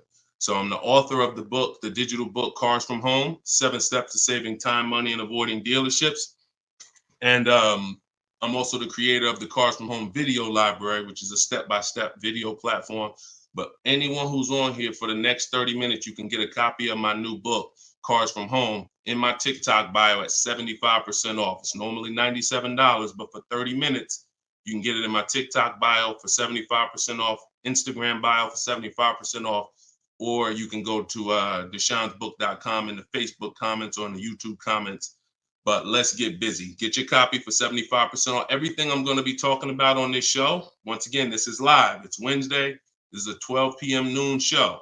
So for those of you who may have seen the broadcast, this is actually live, so we can start typing our questions in. And my man Dolan's going to pull those questions in as you guys type them. And we're pulling questions from TikTok. We're pulling questions from Instagram. Shout out to TikTok. Y'all can start typing your car shopping questions, and let's get busy. What's up, Mike? What's up, Fancy Girl? What's going on, Crows fam? I see you back. Good to see you. What's up, Manly Snacks? Good to see everybody coming in on TikTok. And as you come in on TikTok, can y'all start tapping the screen? If you're going to spend 10, 15 minutes with us, start tapping the screen, shooting those likes up. And then my man Dolan is going to bring in the first question when y'all type it. So Instagram, make sure y'all typing. Sometimes Facebook and YouTube, we notice y'all are a little slow. We need y'all to get a little faster because TikTok always types their questions fast, and Instagram usually types their questions fast. But Facebook, y'all got to get a little faster with y'all questions. So we know that y'all going to step up today and start getting your questions in. All right. I see one that came in from JC. You want to pull that one up, Dolan? On YouTube? Okay. Our best deals, are they made from the comfy confines of our home, or should we hammer it out at the dealership going toe-to-toe, jab for jab with the salesman, finance, and sales managers? Well, you have no leverage when you're face-to-face with someone. And leverage is what gets you good deals. Leverage is what, oh, we up to 500 likes on TikTok already. Shout out to y'all. Keep tapping the screen. Appreciate y'all. And tag a friend. Everybody bring your friends over. They need this just as much as you do. So what JC from YouTube just asks is it better? He's basically saying, am I gonna lose something by not being in the dealership face-to-face with a car salesman? You know, am I losing something? And it's a good question, but you're losing something by being there. And let me explain why. You're losing something by being there because your leverage in a negotiation, it comes from you talking to other people and having other offers. Let me give you a real example so that you can really understand that. When people are negotiating for your business, you're going to save the most money without trying. You go into the supermarket. Do you have to try to find the best deal on laundry detergent? Do you have to try to find the best deal on, anything, spaghetti sauce? No. Why? Because companies are actually hoping that you look and see that they're the best deal. Hey, look, we're on sale this week. Hey, look, choose us. They're trying to get your attention. They realize they're competing with all these other brands and they don't mind. So even with a TV, I always use a TV for example. If you go out to buy a TV right now, is anybody on here worried about overpaying for a TV in 2024? Anybody? And I always want to remind people, as you new people come on, this is live. This is Wednesday, our 12 p.m. live call. So our 12 p.m. live show. So you can ask your questions. This is not our rebroadcast. So what is anybody on here worried about overpaying for a TV?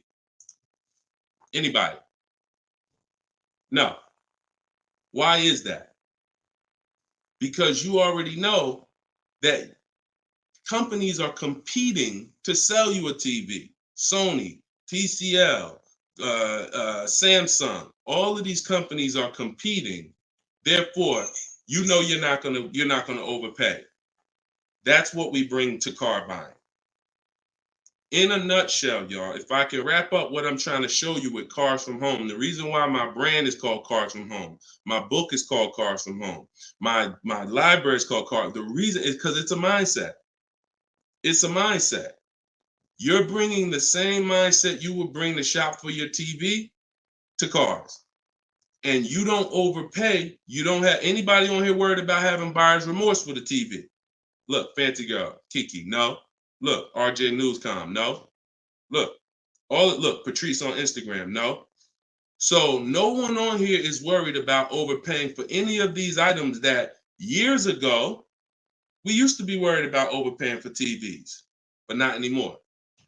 So when you start staying at home and getting multiple offers and kill your programming that the car business has programmed you into thinking that you need to go in, then you're going to see how much money you save quicker.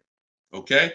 Who's not a good negotiator? As you come on, I want y'all to answer this question. Who's not a good negotiator? I see you, Yayo. I see you. Okay, I see you, Fun Times. Welcome, Tone Bud. Who's not a good negotiator? Just type me if you're just, Deshone, it's not my thing. I'm not really, look, Crow's fan. No, I'm not. What's up, Tom? Julia? So all of these, look, John C on Facebook. No. William on TikTok. No. All of these people are not yet. Danny on Instagram. So what I want to tell y'all is you no longer have to think you need to be a good negotiator to win with buying cars. You're going to start making people negotiate with each other. And that's multiple offers. So if you're buying your next car and it's a new car, you're going to get at least 5 offers from 5 different dealers. And if you're leasing your new car, you're going to get at least 5 offers from 5 different dealers while you're at home. And if you're buying a used car, you're going to stay at home. You're going to look at the entire used car market on all the marketplaces. I teach 8 marketplaces. You need to be everywhere a used car is. These are like if you were buying a TV, to continue to use that example, you wouldn't just be on Walmart.com, but not be on Amazon. You wouldn't skip Best Buy. You wouldn't skip PC. Wherever there's a TV, you would be. It's the same thing. And y'all are going to save more money than you've ever saved, easier. This is how you take control and have your confidence, and you are empowered. Okay? So that's the answer to your question, JC. You don't lose by being at home making dealers bid. You lose by being in dealers going one-on-one. Okay, great question. Shoot the next one up, Dolan. All right, this one is Mr. Martinez on TikTok. Do they require a credit check with the request? Now, that's a good question. They'll make you think they do. Whenever somebody requests your credit for a quote, just know that that's a tactic. This is why you don't want to be in dealers talking. Remember this rule. Never talk numbers for a car in the dealership. Okay? Never talk numbers in the dealership. You want to only test drive the car. Now, it's a little different with a used car. New cars, leases, never talk numbers in the dealership because you have no leverage there. It's continuing to go back. You have no leverage inside the dealership. Now, when you are requesting your quote, you're going to the dealership site. In my book, my book is called Cars from Home, 7 Steps to Saving Time, Money, and Avoiding Dealerships. Everything that I'm teaching y'all is out of one of those 7 steps. Now, when you get to the point where you're getting offers, we're not using third-party websites because dealers pay for those leads. We don't want dealers paying any extra money to a company to get in touch with us. We want to go direct to dealers' websites. This takes 20 minutes. If you do it my way, you're going to the dealer's website. In my book, I have a link to the dealers, each brand. You put your zip code in and it'll pull up all the dealers. Now, as you go to these dealers' websites, you're doing a copy and paste. Copy and paste. And now, what are we saying in that first message? What we want, what we're looking for, when we can purchase. We're not talking about numbers yet. We just want to see who has a car. Now, once we see who has a car, now my strategy that I like you to start using, and some of you who have my book, you've used it already, it's the 25 to 5. 25 to 5 is when you're connecting with 25 dealers online, and the goal is to get 5 offers. So, and the reason why we get 5 offers is because 80% are overpriced. So 4 of those 5 offers are usually going to be overpriced. That's when you know you did it right. So when we're getting our quote request, one dealer might say, oh, I can't do it without credit. One of the things we say when we're requesting quotes for a lease is assume tier 1. Now, for those of you who are purchasing, not leasing, you're going to request quotes all in, taxes, fees, everything in. Now, there are people who are going to try to knock you off your game. Some of you know, if you have my book, I have scripts for everything they're going to say, because I used to have to use these templates. You're going to hear stuff like, oh, we need you. When can we get on the phone? Can we just have a quick phone call? My script for that is, I'm going to be handling my whole process from home. I'm only going to be talking to the person who actually makes the best offer. And then you always end with a question. So you will always ask. You never want to end your communication online just end with a statement, because they're trying to get you on their agenda. You're trying to keep them on our agenda, which is, you're either going to let me know what car you have. Do you have a car that matches what I want? Second, once I confirm you have a car that matches what I want, can you give me an offer for it? That's what we want. And everything we do is to stay on that agenda. Does that make sense? When you're leasing and you're buying new cars, you have to have an agenda, because, again, I'm trying to teach you, I want you shopping with strategy. I've been doing this, helping people since 2021. We've helped over 8,000 people, probably 6,000 with my book, another 2,000 with our video program. So this, we know, works. I'm not telling you something that I'm hoping works for you. You just have to do it. But what you're going to have to do is stick to the agenda and realize that my only two purposes is to find out, does a dealer have a car that matches what I want? And can you make me an offer on it? That's it. And now I have scripts in my book that do that. For all of you who just came on, this whole show is sponsored by my new book, Cars from Home. And you can get your copy for 75% off. It's normally $97. It's a digital book, because I need to update it as things change in the market. And if you got a print book, if I printed a book and now I mailed you a book, now you got the book and it works now, but when you go to use it a year from now, some things may change, some websites may change and whatnot. Now you got to buy another book. So this book is a one-time, you get upgrades as I upgrade it, and I probably updated it at least 4 times since I launched it. So get your copy for 75% off in my TikTok bio, but you only got 30 minutes. Once 30 minutes passes, it goes back up to $97, which is still a great price, by the way, because you're going to save thousands of dollars using it in my Instagram bio and my TikTok bio. So you're never getting to the point, Mr. Martinez, where you are giving a person an opportunity to run your credit, because everything you're doing is at home requesting information. So as long as you get into the business of being at home, writing and requesting prices and seeing which dealer is going to offer you the car for the best price, you're never going to be in a position where you need to be giving your credit, because there's no reason. And if you give your credit, you really fell for the game, because now they locked you into them, which is the goal. So no reason for everybody, no reason to give credit to give somebody our credit to get an offer. All right, go ahead, Dolan. Next one.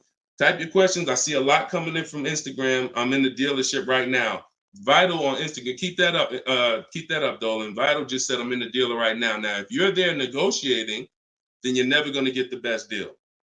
You're never going to get the best deal. Understand, y'all, I'm not playing games. For those of you who don't understand what we really do here, like, this is Greg right here. Greg used our strategies. He got a $56,000 Kia EV6 win. He got it for $527 a month on his lease, no money down. That's through bids. That's not through negotiations. Danielle's lease, $44,000 Audi A3. She got it for $550 a month, no money down. You know, this is on a purchase here. Sean bought, and some of you may have these cars and look at your payments. And you're going to say, Dad, Deshone, I got that same car, man, and I ain't get that price. That's why I'm trying to tell you to listen. And like, we're not regular here. And sometimes I think, like, I'm not the public. I could be in the car business making $200,000-$300,000 a year if I wanted to. This is not God's plan for me. I'm trying to give you the game, but you got to understand who I am. This ship has sailed. We've been doing this for thousands of people since 2021. If you just now here and you just finding me and you haven't used my stuff yet, like, you missed it, but understand, don't keep missing it. This Sean, he got this F-150 Lightning XLT $73,000 truck, brand new truck. He saved over $20,000 getting bids my way. And the people who learn from me, they're never going back to the old way.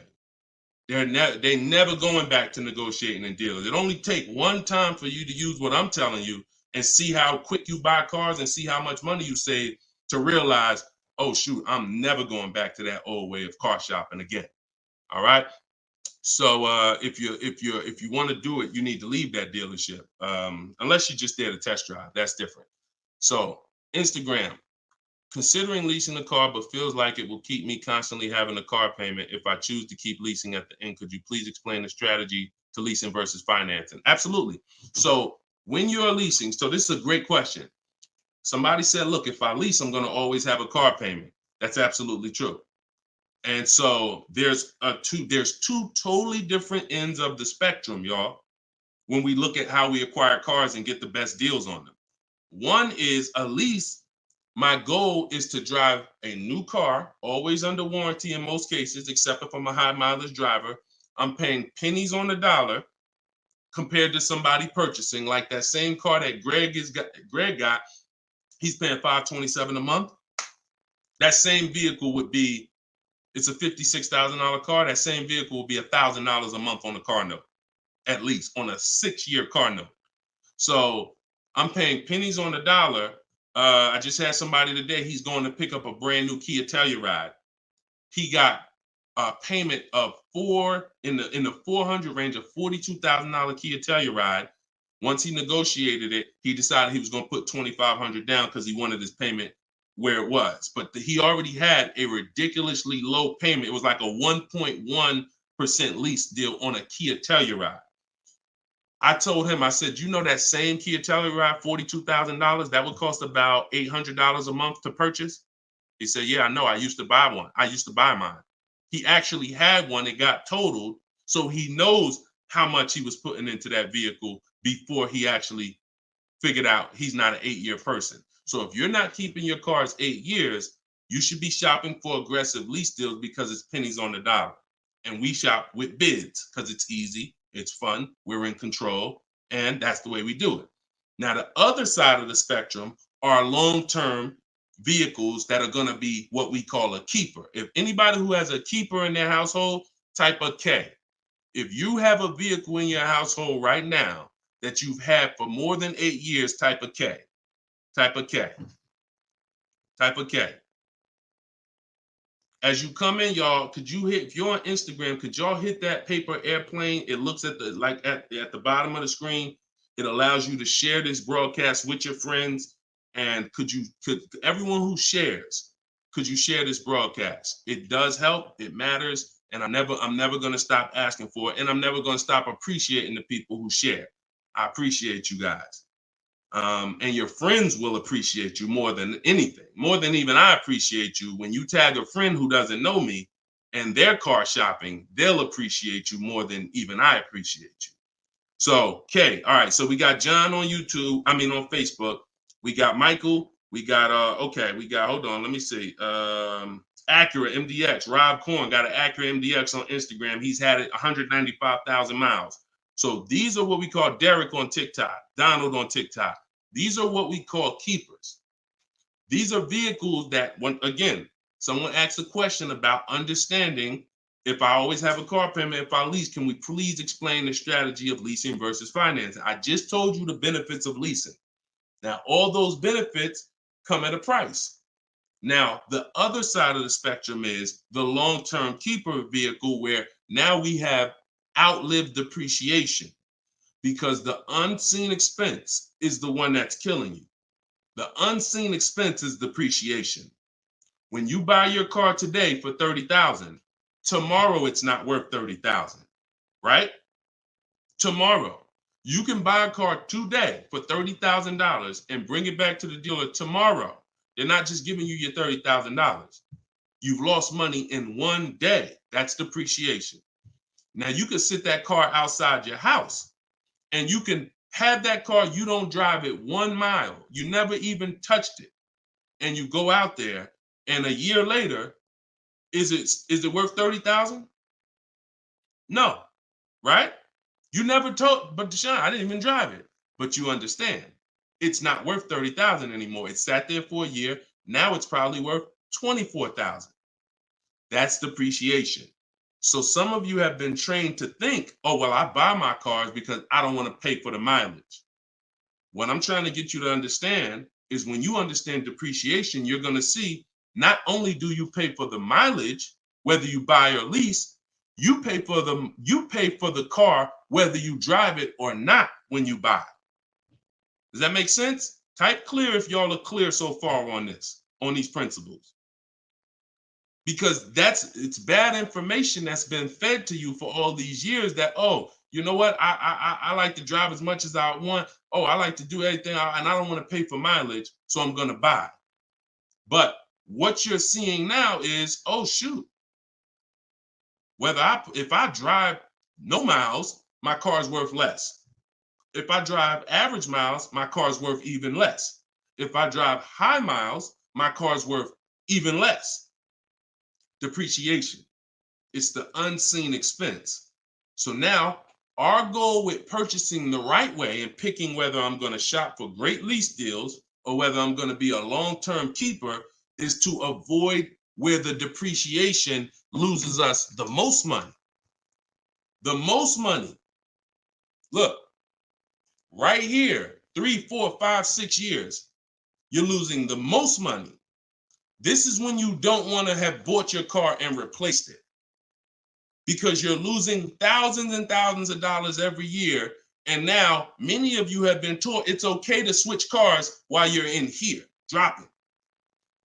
But going back to the keepers know, all right, I'm switching cars when my value is like this, my depreciation. So all of you who said out there that you got a car that you've had for 8 years, 10 years, 12 years, now you're gonna, here's what proves to you what I'm saying is true. The keepers, which is why I'm trying to get you guys out of that middle, all you 3, 4, 5 year people, 6 year, 7 year people that do not lease.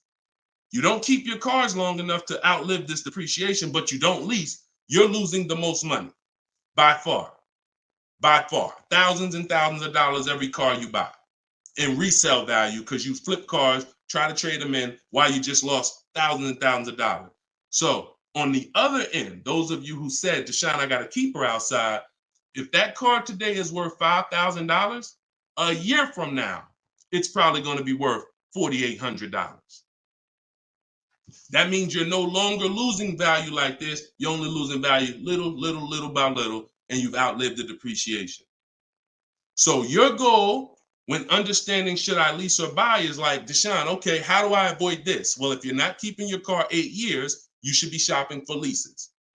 Everyone who told you otherwise was wrong. I'm not going to say they were malicious, but they were incorrect. And unfortunately, I call them confidently incorrect. Dangerous. Being confident and incorrect is dangerous to you and others and everyone who's going to listen to you. So I'm telling you the truth based on numbers, that shopping for lease deals is here. If I'm not keeping my cars 8 years, I need to be shopping for great lease deals. If I'm going to keep my car more than 8 years, then I'm going to purchase and I'm going to make sure I get a car that's going to last 8+ years so that I can outlive the depreciation and win with long-term ownership. But I'm not stuck in the middle. Clear? Clear? Everybody clear before we move to the next question? JC said, my man hitting on all cylinders. I appreciate you, man. This is what we do, man. I've been doing this since 2006, man. I'm not new to this. I've been helping people save money on cars and make dealers bid for their business since 2021. And that's what I'm known for. Here in New Jersey, people know when I had my brokerage, Deshone is the person that helps people save money if you listen to him. If you don't listen to me, God bless you. I wish you the best. All right, so for all of you, cue the next question up, y'all. For all of you who just jumped on, this whole show is sponsored by my new book. Everything I teach is out of my new book. It's called Cars from Home, 7 Steps to Saving Time, Money, and Avoiding Dealerships. It's normally $97, but as part of our launch, you can get your copy for 75% off. It's a digital book. It'll be in your inbox in literally 3 minutes. And if you're on TikTok, you won't leave the broadcast, so you don't have to wait until the show is over to click the link in my bio, get your copy, and then you can come back and listen to the rest. Same thing on Instagram. And we got something in the comments for Facebook and YouTube. You guys can click the comment section, or if you're watching us on television, you can scan the QR code with your phone. All right, let's go, Dolan. Shoot that next one up, brother. Let's keep these questions coming, y'all. Keep typing them. And again, we're live right now, Wednesday. This is our Wednesday 12 p.m. live stream. I want to make sure I keep saying that because we broadcast these shows all day long so that some of you could tell your friends if they missed the live show, they can still see the broadcast. But right now, it's Wednesday, and this is our 12 p.m. live. So ask your questions. This ain't a rebroadcast. JC said, could you please share with us your insights on how to best eliminate dealer add-ons, addendum lists from the deal? Example, windows etching, low jack, nitro in the tires, Scotch guard. Okay, you name it, whatever. I always say this, and I have a video that has done well. It's been seen by several people, and it says we don't negotiate with dealers with fake fees. You can see, what I need you to know is 80% of dealers are overpriced. 20% are trying to beat their competition, and they don't mind competing. These are the best people in the world. These are the people you want to find and buy from. But there's 17,000 new car dealers in this country. There's 100,000 used car dealers in this country. Somebody tell Isaac on TikTok that we just answered that question. So if there's 17 million new car dealers in this country, 17,000 new car dealers in this country, and 100,000 new car dealers, used car dealers, and 80% are overcharging, then you need a strategy to find the 20%. That's another reason why you cannot walk into a dealer and think you're going to get your best deal, because you don't know. You have a much higher chance of finding an 80% than you do a 20%. Does that make sense? It's more than likely when you walk into a dealer and you request a quote, or you request an info, even the dealer that you've been buying from, they're going to say, it's more than likely you're dealing with an 80% dealer, just based on the sheer numbers. It's not 50-50. And like I said, I've worked with 8,000 people since 2021. We have the data to show this is not 20% is who you're looking for. That's who we're looking for. So what we do is we need to sort for them. We're not looking to walk in. We're looking to stay at home and sort for them. The 80% are going to do what the 80% do. To answer your question, JC, I'm not interested in getting an 80% dealer to take off their fees, because that's not what they do. Thanks, Carter's dad. That's not what they do. They charge fees. People pay fees. People who walk into them and buy the old-fashioned way. Your friends. Some of my friends who don't know me, most of my friends know me though now. So, pretty much everyone that knows me in real life uses what I teach. But some of your friends, pretty much any of your friends that ain't doing what we teach, they're out there walking into dealers. And the 80% are going to do what the 80% do, as long as people keep paying it. As long as people, all right, man, well, look, you're going to have to take some of that off. It's made up to begin with. So how do I win if you're taking off $2,000 of fees you made up, and then I think I won? How's that a win? So the tactic is, the worst kind of people are going to start so high. It's called padding the deal. So when you walk into the dealership, I'm padding the deal if I'm the worst kind of person. If I'm somebody who I bounce from dealer to dealer, I make a lot of money, but my customer service scores are low, but I make a lot of money, so I always have a job. Now what I'm going to do is, you're going to sit down, and I'm going to say, all right, which car are you looking for? Which car are you looking for, Diana? All right, Miss Roberts. All right, here's what we're going to do. Okay, so it's going to be working out about $650 a month. All right. Shoot, that seems kind of high. Here's the problem when you're in a dealer. You don't even know if $650 was the right starting point. Maybe the real starting point was supposed to be $550. But I'm going to start you at $650 because I know psychologically you need to think you won. See, pay attention to this. Pay attention to what I'm telling you. Selling you a car, the way the car business has programmed you, it's not about you winning. It's about making you think you won. It's a psychological game that car salespeople are trained heavily for.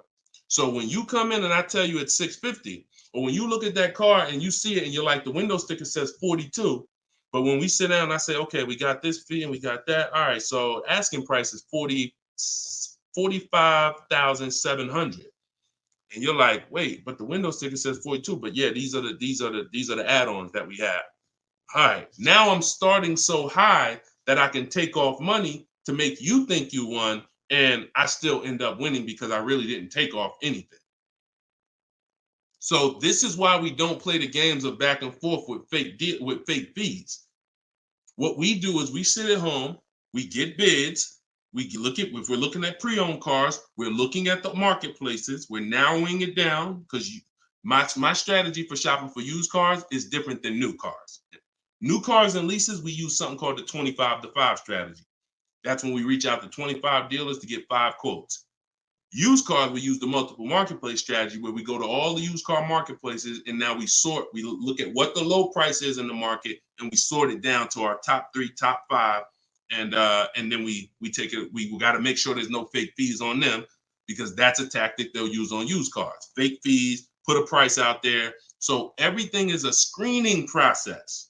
That's what I want you using, a screening process, a sorting process, so that the best deal reveals itself. You don't negotiate for it. But we don't try to turn 80% dealers to 20%. They're never going to be that. Maybe they will if we change the whole industry, and they won't be able to keep their job if they don't change. But for today, 80% dealers are going to do what 80% dealers do. That's not our job. Our job is to find the 20%. Clear? Good question. Great question. Shoot the next one up, Dolan. We're live, y'all. This is Wednesday. This is episode 5 of Car Shopping Questions and Answers. We don't usually do a live show Wednesday. It's usually Monday, Tuesday, Thursday, and Friday at 12 and 3 Eastern time. So that's the schedule. If you're like, man, Deshone, I want to make sure I tell my coworkers, I got people in my church, they need to see this. Tell them Monday, Tuesday, Thursday, Friday, 12 p.m., 3 p.m., we're here live. But all day long, we rebroadcast these lives so that even if they miss it, they can watch the show and watch the rebroadcast. Go ahead, Dolan, shoot the next one up. What if your car is damaged and you want to trade it? Okay, great question. And what you'll notice is a lot of people are going to ask the same question you have, because many of you are in the same situation. So what if your car is damaged and you want to trade it? It depends on how bad the damage is affecting the value, in my opinion. So let's say you have a vehicle that is barely drivable. You're selling it in its worst condition, and it's making, example, let's say you got a BMW, older BMW, the transmission's slipping, or the transmission's out, it doesn't drive, or it needs an engine. Something where literally the integrity of the car is totally compromised. That car is almost worthless. That car is going to be worth $500, $1,000, depending on the year, the mileage, $1,500. Meanwhile, if you put a used transmission in, this is why I'm an advocate. I preach you should always have a great local mechanic, a great local service shop in town that you use when your car has no warranty left. You must have this if you truly want to win, because these guys are usually 30, 40% of what a dealer is going to charge, because they don't have that overhead. So what I'm doing, if I got an older BMW, no transmission, a Nissan, no transmission, I'm going to get a transmission from a salvage yard to get a used transmission, a used engine, pay $2,500, drop that in, and then sell the car like that. And I can tell you that that's what my father did. Like, my father bought a GMC Envoy 2009, maybe 4 years after he bought it in 2013. So it was 4 years old when we got it for him. Then maybe 3 years after that, the engine went. So he got a used engine. He's been driving that car since like 2017 with the used engine, and he's getting ready to sell it, and he'll probably get $4,000 or $5,000 for it on Facebook Marketplace, because he's a low mileage driver. So you see how literally he could have went from switching a car when it was in its worst condition taking a loss for it versus investing the right money with the right person, getting the right engine, right transmission, drives it for a couple more years, and then can still pull a couple $1,000s out of it. Y'all clear? Y'all see how? Y'all see how? Type dollar signs if you understand that. That's the win right there. Not taking the loss and saying, all right, let me just get out of this car, it doesn't drive, and just taking the L. Big financial loss. Now, if you don't have major damage, then I wouldn't say fix it. If you're gonna go and you got a couple nicks on the car, then it might cost you $500-600 to get the nicks touched up, but then the value of the vehicle only changes by $500-600. So it was really a wash. You put 500 out, the car's worth 500 more. You want to only repair stuff that when you spend the money, you get double back what you spent. I put 2,500 in, it increased the value of my car by $5,000. And that's typically my opinion and my rules on how I like to operate when it comes to damage. Yes, I'm actually live right now. And why is your name the Auto Advisor? We got the Auto Advisor on TikTok. Go ahead, shoot the next one up, Dolan. All right, this one from YouTube. Alberto Romo. My car has some equity. Dealer called me if I want to trade it for a new one. Car has less than 30,000 miles. Should I do it? Who's getting calls from dealers right now begging them to come in and look and let them buy your car? Who's getting calls? Who's getting emails? Who's getting letters right now from dealers? Fancy Girl Kiki said me. You're getting calls. You're getting calls. You're getting emails. You're getting letters. Hey, Ruben, we'd love to buy your car right now. Hey, Isaac, we could get you out of your car early. Come in right now. A lot of you, right? I see a lot of you. The reason that's happening, look, he's saying lock on Instagram, me. So the reason this is happening, y'all, is because they're depending on you letting the dealer be your first offer for your car. Now, see, dealers know they're getting outbid right now. They're not able to buy as many cars as they used to because people are getting used to, I mean, it's almost a curse word in my book. We don't use this word. We don't use the word trade. And some of you who have seen me in the past, you know we don't use the word trade. There's only one scenario where we need to trade, and that's if we have too much negative equity. The reason why we don't trade is because trading is not a bidding system. There's 3 transactions that you've been trained to give to a car dealer. One is buying a car from them. That's its own transaction. I bought a car from you. The second is getting the loan from them. That's another transaction. I got a loan from you, because there's other companies out there that only give loans. They don't even care if you buy a car. They don't sell cars. They give loans. That's a clue that there's money in the loan business. Now, the third transaction is people who want to buy your car. When you give your car to the same dealership, you gave them your old car, that's one transaction. You gave them your loan, that's another transaction. And you gave them the purchase of a new car from them. That's 3 transactions. And most times you didn't get bids on any of them. That's how you're losing money. You're probably losing $2,000 here, probably $1,500 on the loan, and then maybe another $1,000, $1,500 on your car that you gave to them. Hidden money. See, I'm not just here to teach you how to car shop from home the right way, strategically using my system. I'm also here to reveal to you the hidden money that you haven't seen in your car deals. So you got to stop doing combining transactions. That's why we don't trade. We get offers in my book, step 2. My book is 7 steps. Everything I teach is 7 steps. Those 7 steps won't change. First step is most important question. That's leasing versus buying. How many years you keep in the car? Second step is equity assessment. I need to get offers for my current car, my current lease, see if I have any equity, see if I can break even, or see if I have negative equity. Third step is deal structure. I need to find out how much this car is supposed to cost if I get a deal on it. I'm budgeting for a deal. See, we don't budget based on how much I could afford. I'm budgeting, I'm looking at a car if I'm going to lease and saying, if I'm leasing, this is what a good deal would be on this car. I'm budgeting if I'm purchasing, this is how much I'm coming up with. Watch this. Many of you go in and you've been, oh, I only want to spend no more than $500 a month. Or hey, I only want to spend no more than $30,000. You end up spending $570, or you end up spending $31,500. Or they say, hey, yeah, we got you to $30,000, but what about the taxes? All right, well, I guess I'll just put that on a credit card. So you end up going over budget because you shop with your max budget in mind. We never shop with our max in mind. We shop with multiple goals below our max so that we always, no matter where we land, we're under our max budget. That's step 3. Step 4, we do something called shopping, not buying. We don't mix the two with my system. Shopping is deciding what you want. Buying is step 5 when we go into the market and we start getting offers on what we want.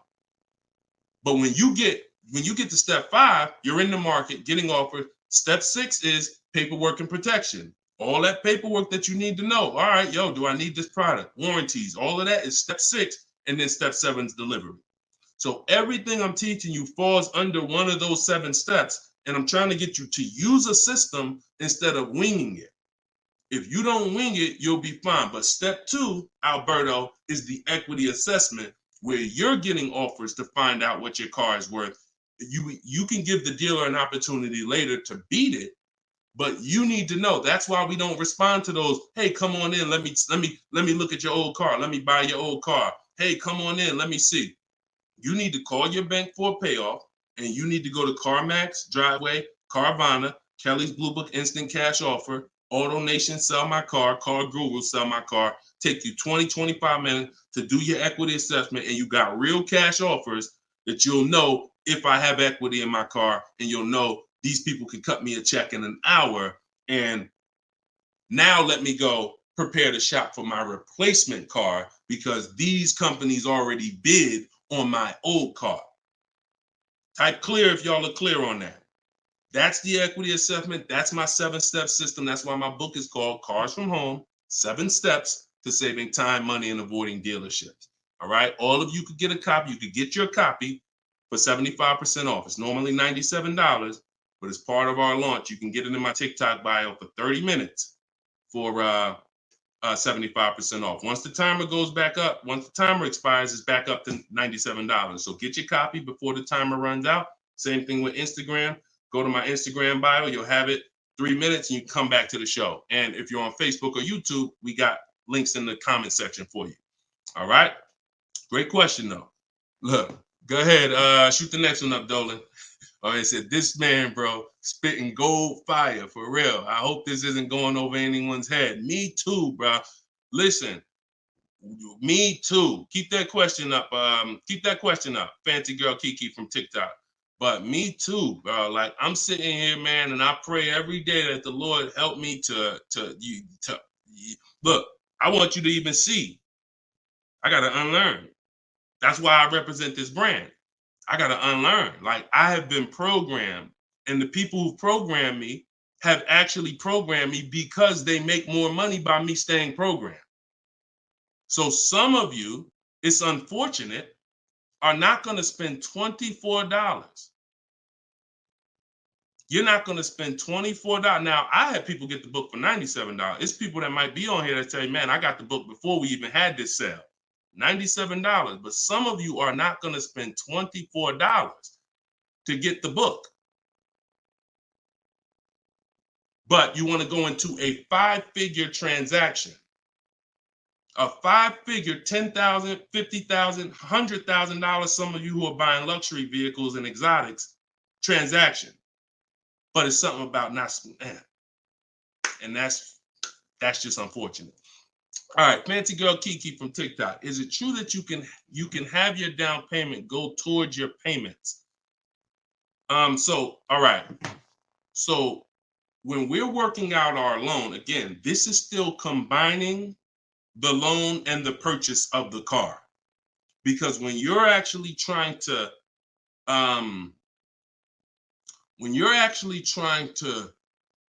figure out and hope your down payment goes towards the payments and actually goes towards the car versus you basically just giving it to the dealership or maybe losing it to, not going to the car, you're mixing.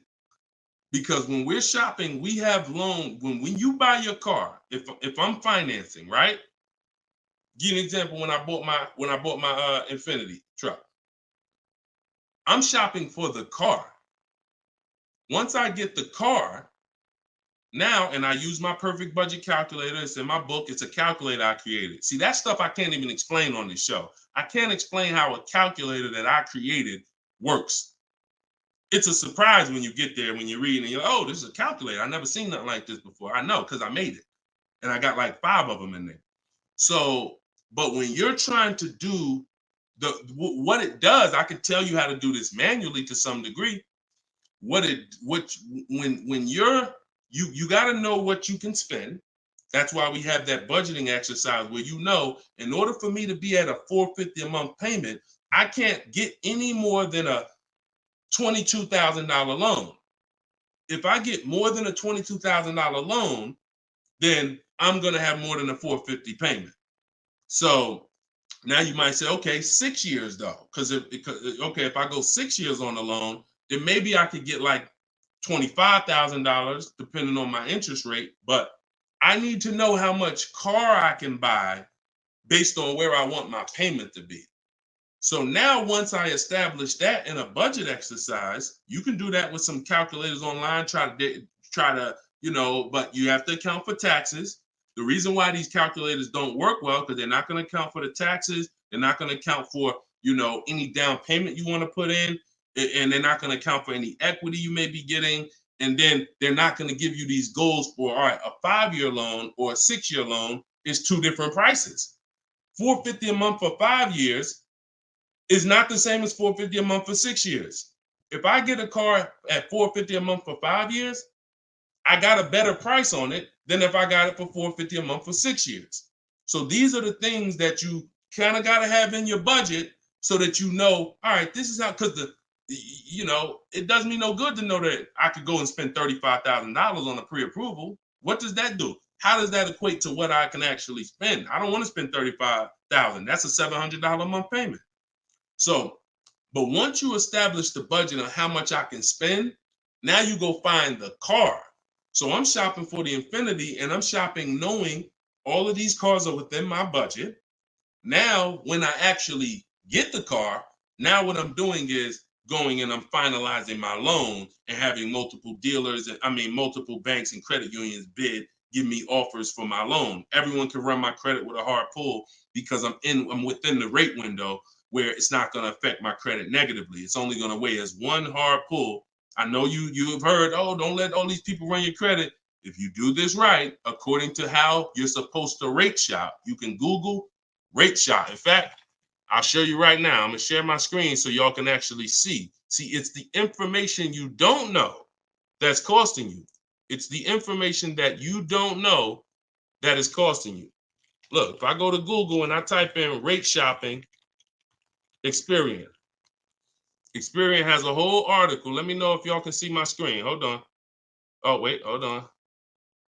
Entire screen. Look. So I go right here.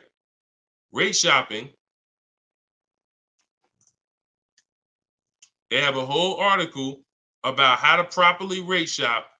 And let me see. Look, the FICO score window is 14 to 45-day period, depending on which version is used to calculate the score. So we do it in 2 days.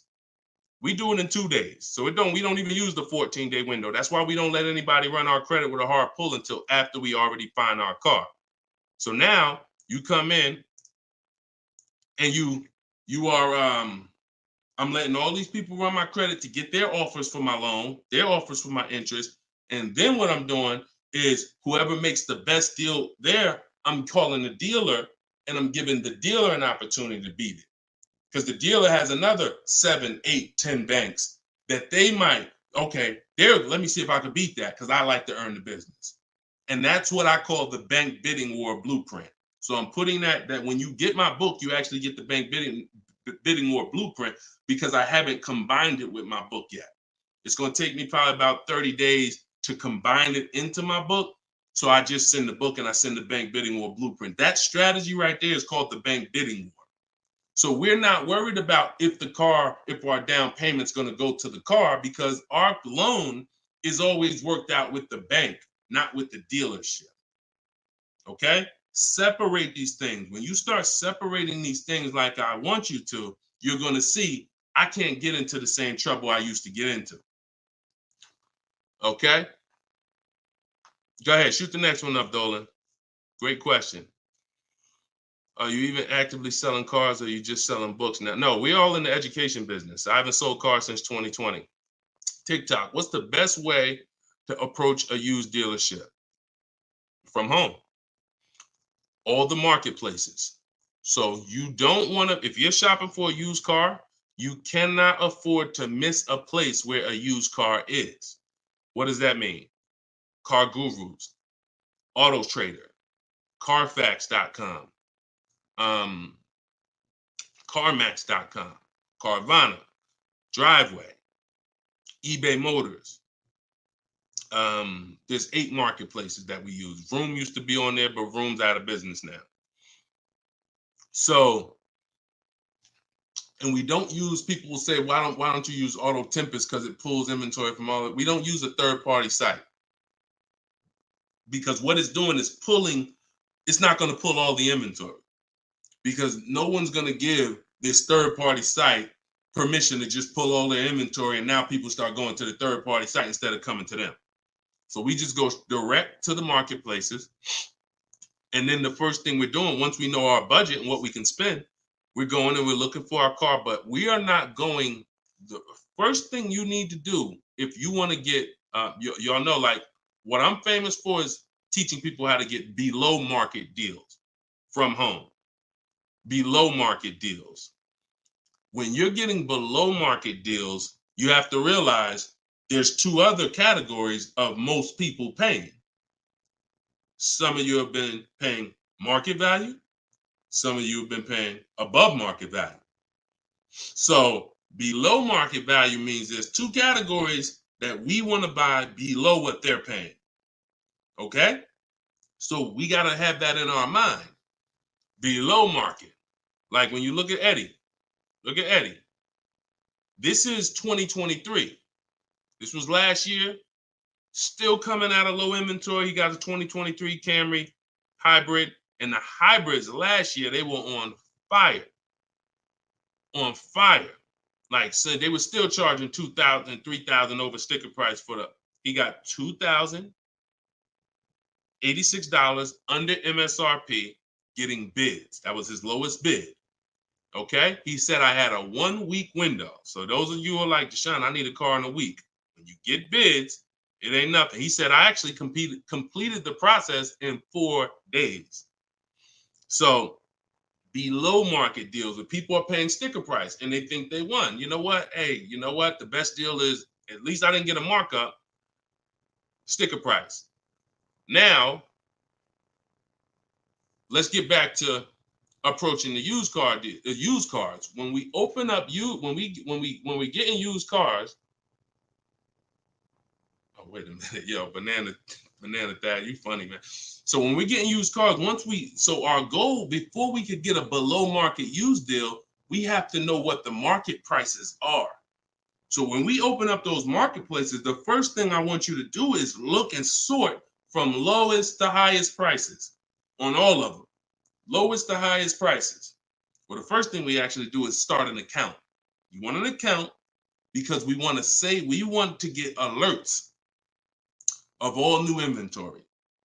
So we start an account on all the marketplaces that we can start an account on. Now we're going to look and sort from lowest to highest, and we're going to look and see what the low side of the market is. Low side of the market, low side of the market. Now I might say, okay, the low side of the market is about 22, 23. If you're doing it right, you're always going to have prices that are $3,000, $4,000, $5,000, $6,000 more. If you don't see that type of spread, you're not doing it right. So now we know this is the low side of the market. Now here's what comes with the low side of the market. Bad Carfaxes, frame damage, salvage titles, sketchy history, Damaged cars, that's good. That's what comes with it. What we're looking to do is see where those cars are priced at, and we're looking to be right above them. And from there, we have a particular system of how we're going to sort based on title history, service records, extremely important. We will not buy a used car without great service records. Then we go to accident history. There's a couple different types of accidents: serious accidents, airbag deployed, vehicle towed. All of this is serious accident. I appreciate you, JCAA. Shout out to the sharers on TikTok.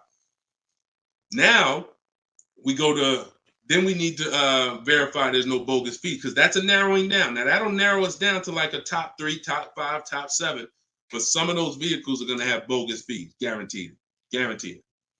And this is not always happening day one. That's why I don't want you waiting until you need a car to go shop. I want you in the market early, a month, 2 months, 3 months before you need a car, so that you can watch the market. And when you can watch the market, you have much more leverage. You have much more flexibility. You can say no. You can see where the price trends are, and you can get alerts. Many times, it's the alerts of the new cars that's going to be the car you take down. Because when you once you know the low side of the market, now you're getting alerts. Every new car that hits the market, boom, soon as it hits, I can look and see, oh, that's priced on the low side. Now I look, oh, shoot, frame damage. Oh, shoot, salvage title. Oh, shoot, whatever.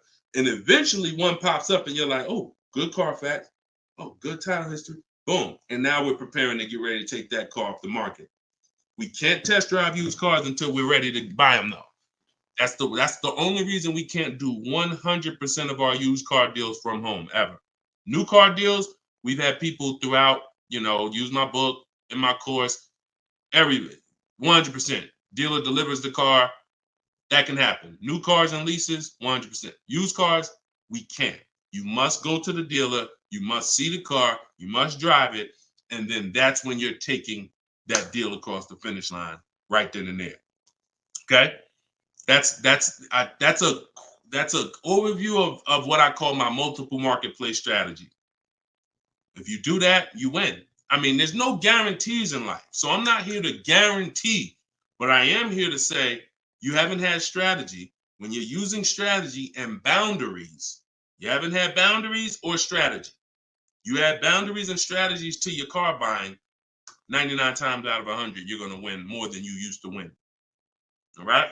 Go ahead, Dolan. Shoot the next one up. Does your book teach how to sell and grow? I don't really know what that means. Sell and grow. This one's from TikTok. Do I get a discount for paying cash for a car? No. I know a lot of people told. Who was taught you get a deal for paying cash? Type a $sign if you were taught you get a better deal for paying cash. I got the book, the cheat sheets, awesome. Service connected. Don't use the cheat sheet. If you got the book, scrap the cheat sheets. The book is the nuts and bolts. The cheat sheets is an overview. I see you though. Use it. Win. So, all right. So you got Gina VL. You got Court. I don't want to butcher your name, so I'm not even going to try. I see you on TikTok though. I see Cozy Boy Nesto on Instagram. Okay, Monty. So my question was, who was taught you get a better deal by paying cash? All right. Now, I said type a $sign if you've ever heard this. Now, I don't want you operating with bad information. Let me tell you where this came from. And remember what I said earlier in the show. Earlier in the show, I told you the car business is not about you winning. If you win, great. But it's about making you think you won. And I can only make you think you won based on what you tell me you need in order to feel like you win. So if you come in and say, listen, man, I'm paying cash, man, y'all got to do something better for me.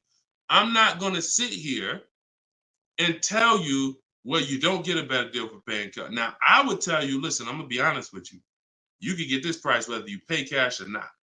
So, like, there is no, but somebody who's like not going to be willing to go and tell you that, they're going to make it look like, all right, I got to make you think that the deal I'm giving you is because you pay cash. This originated from when dealers used to finance cars. There are still people And you may be one of them who think the dealer owns your car after you get it. That's why there are people who say if they can't afford a car, they say, man, I'm gonna get a dealer back their car. It's not their car anymore. Unless you're dealing with like a buy here, pay here place where they're actually extending the loan to you, it's not the dealer's car anymore.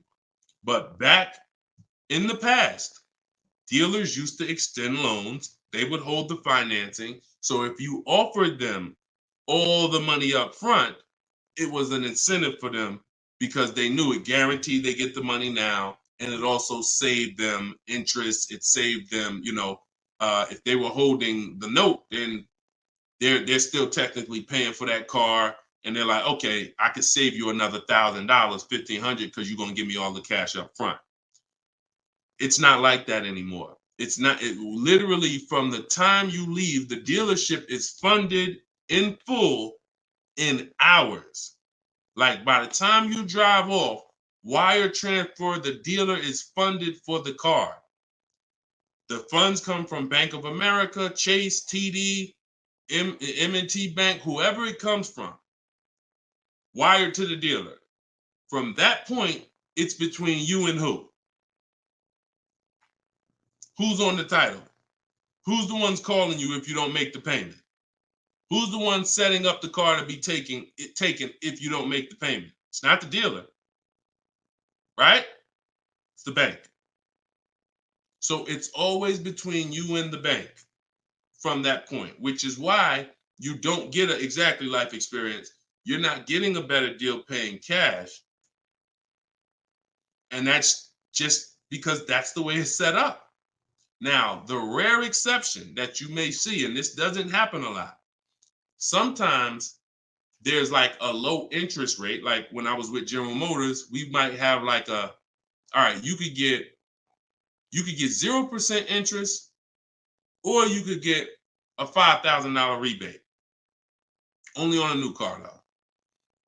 But you can't do both. So if you had somebody who could pay the cash, maybe if they save more money by taking the rebate than they would if they were to take the loan. So in which case, you're not getting a better deal because you're paying cash. It's just an incentive to, you're getting a rebate. But so those are these are very rare circumstances. So I just don't want you going in and telling you that you heard that from me. And I'm just telling you that's the truth. Like, that is the truth. And when you really look at how banking works and how dealerships work and the fact they don't own the car, you'll understand there's no incentive to you paying cash at all. And if you're not investing your cash, see, I want you to also think about what you're doing with your money. Because if you want to pay cash, God bless you. Pay cash. Interest rates are high. Put as much down as you can. Pay cash. Get the loan out of there as fast as possible. You're paying 6, 7, 8, 10%, 12%. Get the loan out of there. Pay it off or make a large down, only finance a small portion of the car. But if the rates are low, which at some point we do believe rates will be low again, or I always tell people in the bank bidding war, you got to check, see if there's any special interest rates. There might be 0%, might be 1%, 2%. So if those instances exist, there are people who your money's invested. You're getting 8% on your money. You're getting 6%. You're getting 10%. You're in real estate. You're getting 15%. It makes no financial sense to take that money that's earning money for you out and put it into a car that is going to lose money for you. That $20,000, $50,000 you put in the car is going to be worth half of that in 3 and 4, 5 years. 5 years, it'll be worth half. So these are the things I talk about. I don't believe in one size fits all car advice, y'all. That's why I'm always saying it depends on this situation. If you're this type of person, if you're keeping your cars 8 years, you should be buying. If you're not keeping your cars 8 years, you should be selling. You should be leasing. A lot of people think, okay, Deshone, you talk about leasing a lot. I talk about leasing for people who are not keeping cars 8 years because they've been taught that they should still be buying. But I'm putting you in the strategy that's custom to your life versus what you've been hearing, which is people telling you, hey, do what I do. Only buy used cars, pay cash for them. Now, that's your situation. So anyway, so all of this is out my book. Cue the next question up, Dolan. We got a couple more minutes and then we'll wrap. All of this is in my new book, Cars from Home. It's called 7 Steps to Saving Time, Money, and Avoiding Dealers. Normally $97. You can get your copy for 75% off for 30 minutes. It'll be $24. And everything I teach is in there. You know, everything that my video my students in my video course have had, my coaching. This is the same 7-step strategy that we use to get these below market deals. And I've been showing them throughout the show. So if you just jumped on, like we've been showing these deals throughout the show. All right. Go ahead, shoot the next one up, Dolan. How can we eliminate dealer ad? Oh, we did that one. Yeah, we did that one from YouTube with the dealer add-on. This one's Dakota from YouTube. I have a Malibu Chevy, still drives good. However, the dealer is banged up as well as a few scratches. The door is banged up as well as a few scratches. I mean, if it's cosmetic, if it's banged up, I won't worry about the few scratches because the few scratches is really what's normal. And you know, people expect you to have normal wear and tear on the car. Some people think, hey, if I have a, you know, even with leasing, you're allowed to have wear and tear, a couple nicks, dings, they allow that. They don't expect you to bring the car back perfect. Same way with this. But if it's a big dent that would be an eyesore and you can get a company like Dent Wizard or something like that to come pop the dent out, then I would do that. That might be $200, but it might make a buyer pay, you know, $1,000 more for the car. Because if I come and I see the doors banged up, I probably want $1,000 off depending on what you asking. But if I come and see you done smoothed it out, now you could ask, and I'm less like, you know. So that stuff that you can put a little money in that gives you a bigger return when you go to sell a car. Okay, in my opinion. Okay, show and tell. I have the book. Is Maps Academy different? Yeah. Maps Academy is my video program. The book is the 7 steps. I have a video library that's 7 steps in video, and then Maps Academy is, you know, my video program, and I coach people. So we do these Zoom calls, so we make sure we answer questions. So I always say, get in where you fit in.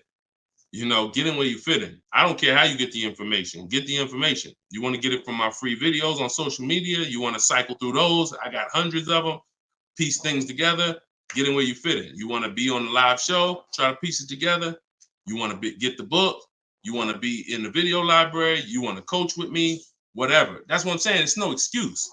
It's no excuse for any of you not to be getting below market deals when the information exists. And it's thousands of people that testify about me. I'm not new here.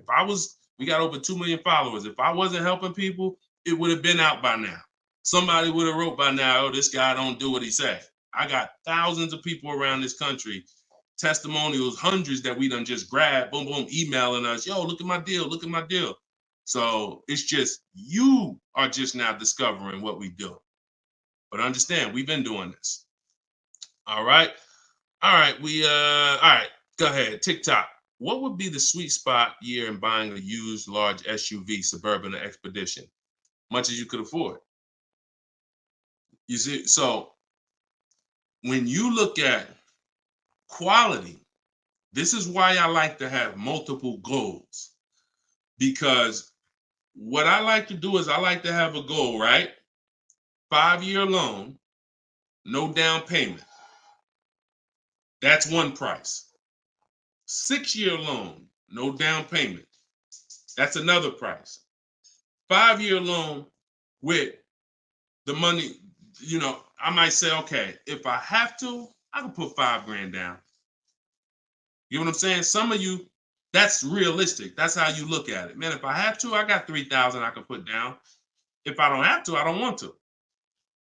That's why when you use my perfect budget calculator, which is in my book, step 3, when we're budgeting, we're deal focused budgeting. Here's what you want to know. If I want to be at $450 a month, how much is $450 on a 5-year loan, no money down? All right, that's one purchase price.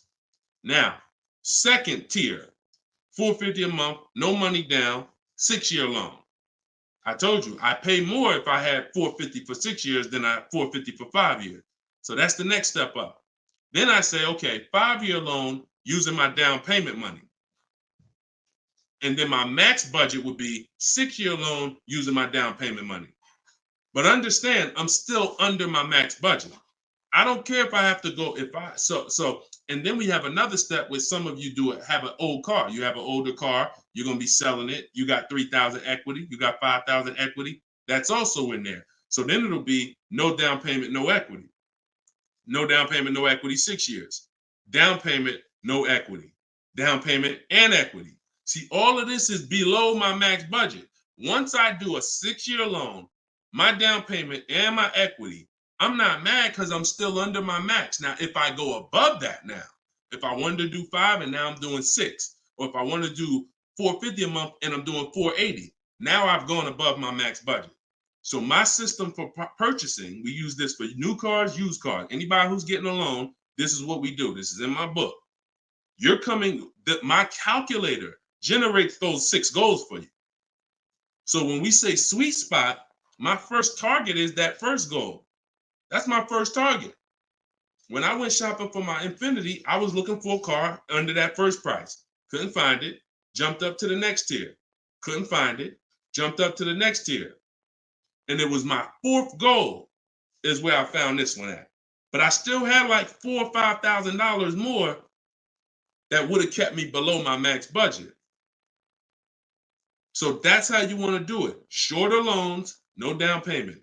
Longer loan that I'll take is 6 years. I'll never recommend anything longer than 6 years. And then we start adding those resources that we have to it. And then once we tap out at the top, that's our max budget. 6-year loan, the most down payment money. And then if I have any equity for my car, I'm putting that all into the deal. And then as long as I find a car in any of those, and that's usually like a $10,000 to $15,000 spread, depending on, how much resources you got. That's a couple $1,000s right there. So that gives you the room to bump yourself up without letting a car dealer bump you up over your budget. All right? That's why it's called the perfect budget calculator. And I invented it. All right? Praise the Lord. Listen, I appreciate y'all. We've been on for about 1 hour and 15 minutes. We do these shows live Monday, Tuesday, Thursday, and Friday. Wasn't going to do one today, but you know what? I said, it's Wednesday. Let's jump on. Let's do a live. Let's get some questions. Let's get as many as we can. But this is what we do, y'all. You could tell your friends 12 o'clock and 3 o'clock, Monday, Tuesday, Thursday, Friday. You can meet me live on any of my platforms, Facebook, TikTok, Instagram, or YouTube. And we'll be doing this live Q&A to make sure you guys get what you need to save money and get below market car deals. That is the goal. So for those of you who like Deshone, I appreciate the show, but I want everything in one spot, man. I don't want to even have to come back to this show anymore. That's all in my new book, Car Shopping. It's called Cars from Home, 7 Steps to Saving Time, Money, and Avoiding Dealerships. You can get it for 75% off in my TikTok bio. It'll be in your inbox, and everyone who gets a car, who gets a book, right when you purchase, I give you a support email. So on that last page, you'll see a support email. If for some reason I don't give the support email out to the public because people just be emailing me with questions and all that, I don't do DMs. I don't do none of that because we got too many people to be doing DMs and all of that. Once you purchase this book, you get a support email. If for any reason your book doesn't arrive in 5-10 minutes, check your spam, check your junk folder. But if it's not there, then email us at support and we'll make sure we get you a copy right to you. All right. So use this information, get your book for 75% off. You won't pay the full $97 in my TikTok bio, in my Instagram bio, or in the comment section on YouTube or Facebook. We got a link in the comments for you, or you can scan the QR code. But that's what we do, y'all. Below market deals. That's the goal. Keep unlearning, keep relearning. I appreciate you. All right. See y'all on the next live.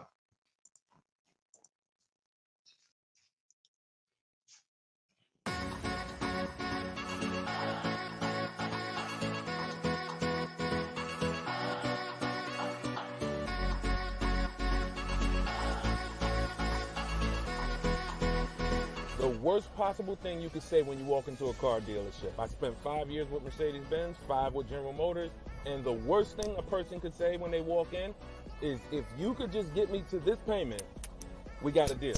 So your loan's probably still like 19, which means you got to pay to get out. You're upside down. It's called negative equity.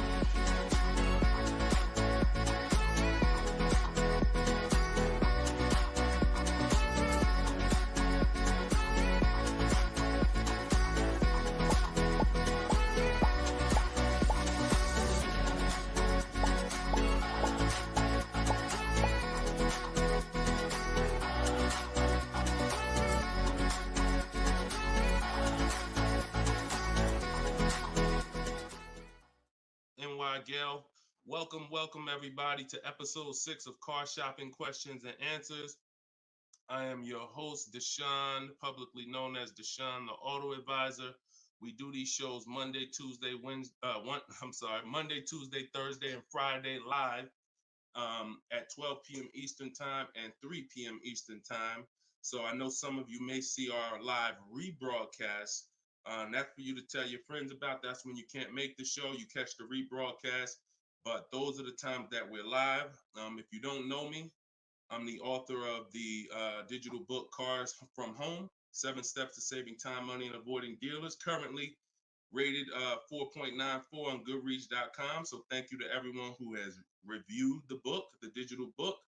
All of you can get the copy for 75% off during the show for the next 30 minutes. You'll see when you click the link in my TikTok bio, there is a link, there's a button for you to get 75% off.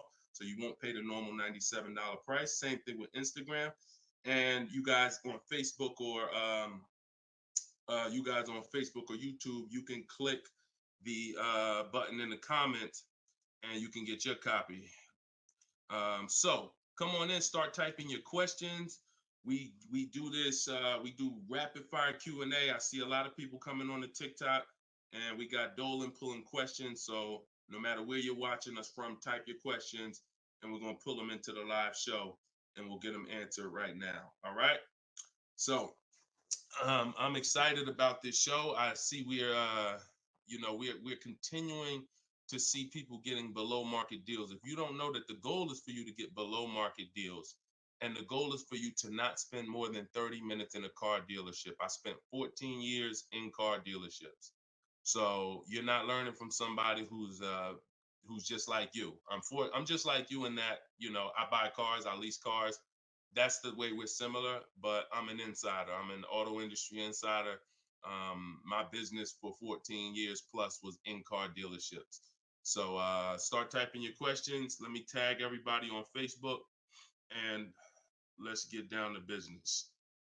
Okay, whenever we get the first one, Dolan will put it up. Let me just tag my people here on Facebook. All right, there we go. Okay, what's up, Skinner? Good to see you. What's up, Angel? What's up, Jill, man? Good to see you. Yep, what's up, Jason? Great to see you. All right. Brother said he's been doing. Oh, what's up, Auto Advisor? Good to see you. Absolutely. All right, y'all got to type fast. I know you probably, and try not to make your questions long. Try to get all your question in one shot, but try not to make it too long where it can't fit in. All right. This one's from TikTok. Isaac from TikTok said, best current APR rate for tier A1 credit. So the best APR is always going to come through getting bids. Now I know this is new. This is new to most of you, but getting bids is how you're going to get your best and guarantee your best car deal, your best loan. So I'm going to lay out this process we call the bank bidding war. And if you follow this step, you'll be able to have 10, 15, 20 banks and credit unions bidding for your loan.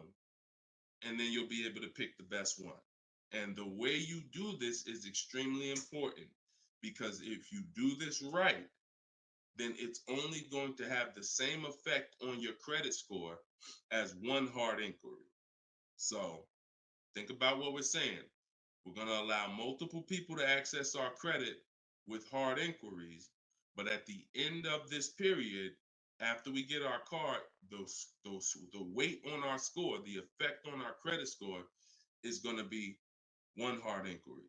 So the first thing, there's 3 rounds in the bank bidding war. The first round is to always check and see if there's any special interest rates or special promotional rates that are being advertised for the car you're looking for. So let's just say you're shopping for a, Kia Telluride. You're gonna now check and see, is there any special interest rates? 0%, 0.99%, 1.99%. All of these rates are like a finance rebate. That means there's no bank or credit union that's gonna beat them. So this is the first round. So if we do get a special interest rate there, there's no reason for us to even shop for interest rates other than that. Because again, no bank, no credit union is beating 1.99, even 2.99. Now, here's what you have to check when we do that. How long is that loan? Because some people might give you 1.99, but it's only for 36 months. And some of us are not going to take a loan for 36 months because the payment's going to be too high. You might need a 5-year loan or a 6-year loan. So we're not just looking for if there's a special interest rate, we're looking for what is the term. Shout out to everybody coming in. This is our Thursday, April 18th, episode 5, live car Q&A. So we're actually live right now. This isn't a rebroadcast, so you can come on in and start typing your questions. And we're talking thousands over here, not hundreds. Okay, so that's round 1 of the bank bidding war. Now, let's just say we do that and there's no special interest rates. Now we're moving on to round 2. But round 2 comes after we find our car. So once you find your car, no one has touched your credit with a hard inquiry yet. Pay attention. You have not heard me say at any time hard credit pull at all. When you're shopping for your cars, no hard credit pull. Nobody's running our credit while we're shopping. Once we find our best deal, once we find a dealer that's going to sell us the new car for the lowest price, we lock up that car, usually with a deposit, reserve it. And now what we're doing is we're telling the dealership, I'm going to take this buyer's order. You're going to get a buyer's order. You're going to come home. And now you're going to now the second round of the bank bidding war is about to start. You're going to come home. You're going to call your bank if you have one, or your credit union. This is when you're going to let them access your credit. Because if you've ever tried to actually get a bank to tell you what the interest rate would be, like a pre-approval, many of them, and if you've experienced this, I want you to type a 1, many of them will say you need to have a car first, right? If you've experienced that type of 1, you call your bank, hey, I'm trying to get a pre-approval. They're like, okay, well, we need the information on the car. And you're like, well, I'm trying to get the pre-approval so I can go get the car. So that's why we don't follow that process of getting a pre-approval beforehand. Look, Marinette, you've experienced it on Facebook. So when we look at having the buyer's order for the car that we reserved, you have everything you need now. You have everything the bank could want. And you're now going to call your bank, or if hopefully your bank and credit union has a website, you could do this all online, and you're going to get as many approvals, offers as you possibly can. In my book, I list a couple: your bank, your credit union, online banks, Lightstream, community credit union, everybody who can lend in your state, you want them bidding. This is very important because some of you haven't been trained to see. My job is to not teach you just how to buy from home and make people bid for your business. My job is to show you everyone willing to listen. If you're willing to listen, I'll show you where the hidden money is in your car deal. The money you have not been trained to see, or the money you've been trained not to look at. And the people who have trained you not to look at this money are usually the people that's making the money. So you have to see that one point. Let me give you a scenario here. Let's go to an auto loan calculator so you can see how much money is just in your car loan. Just in your car loan. And we're going to do a couple different interest rates so y'all can take this serious, and you'll see why you need to be getting multiple bids for your interest. So if I'm buying a $30,000, if I'm looking to borrow $30,000, let's take $30,000 for an example.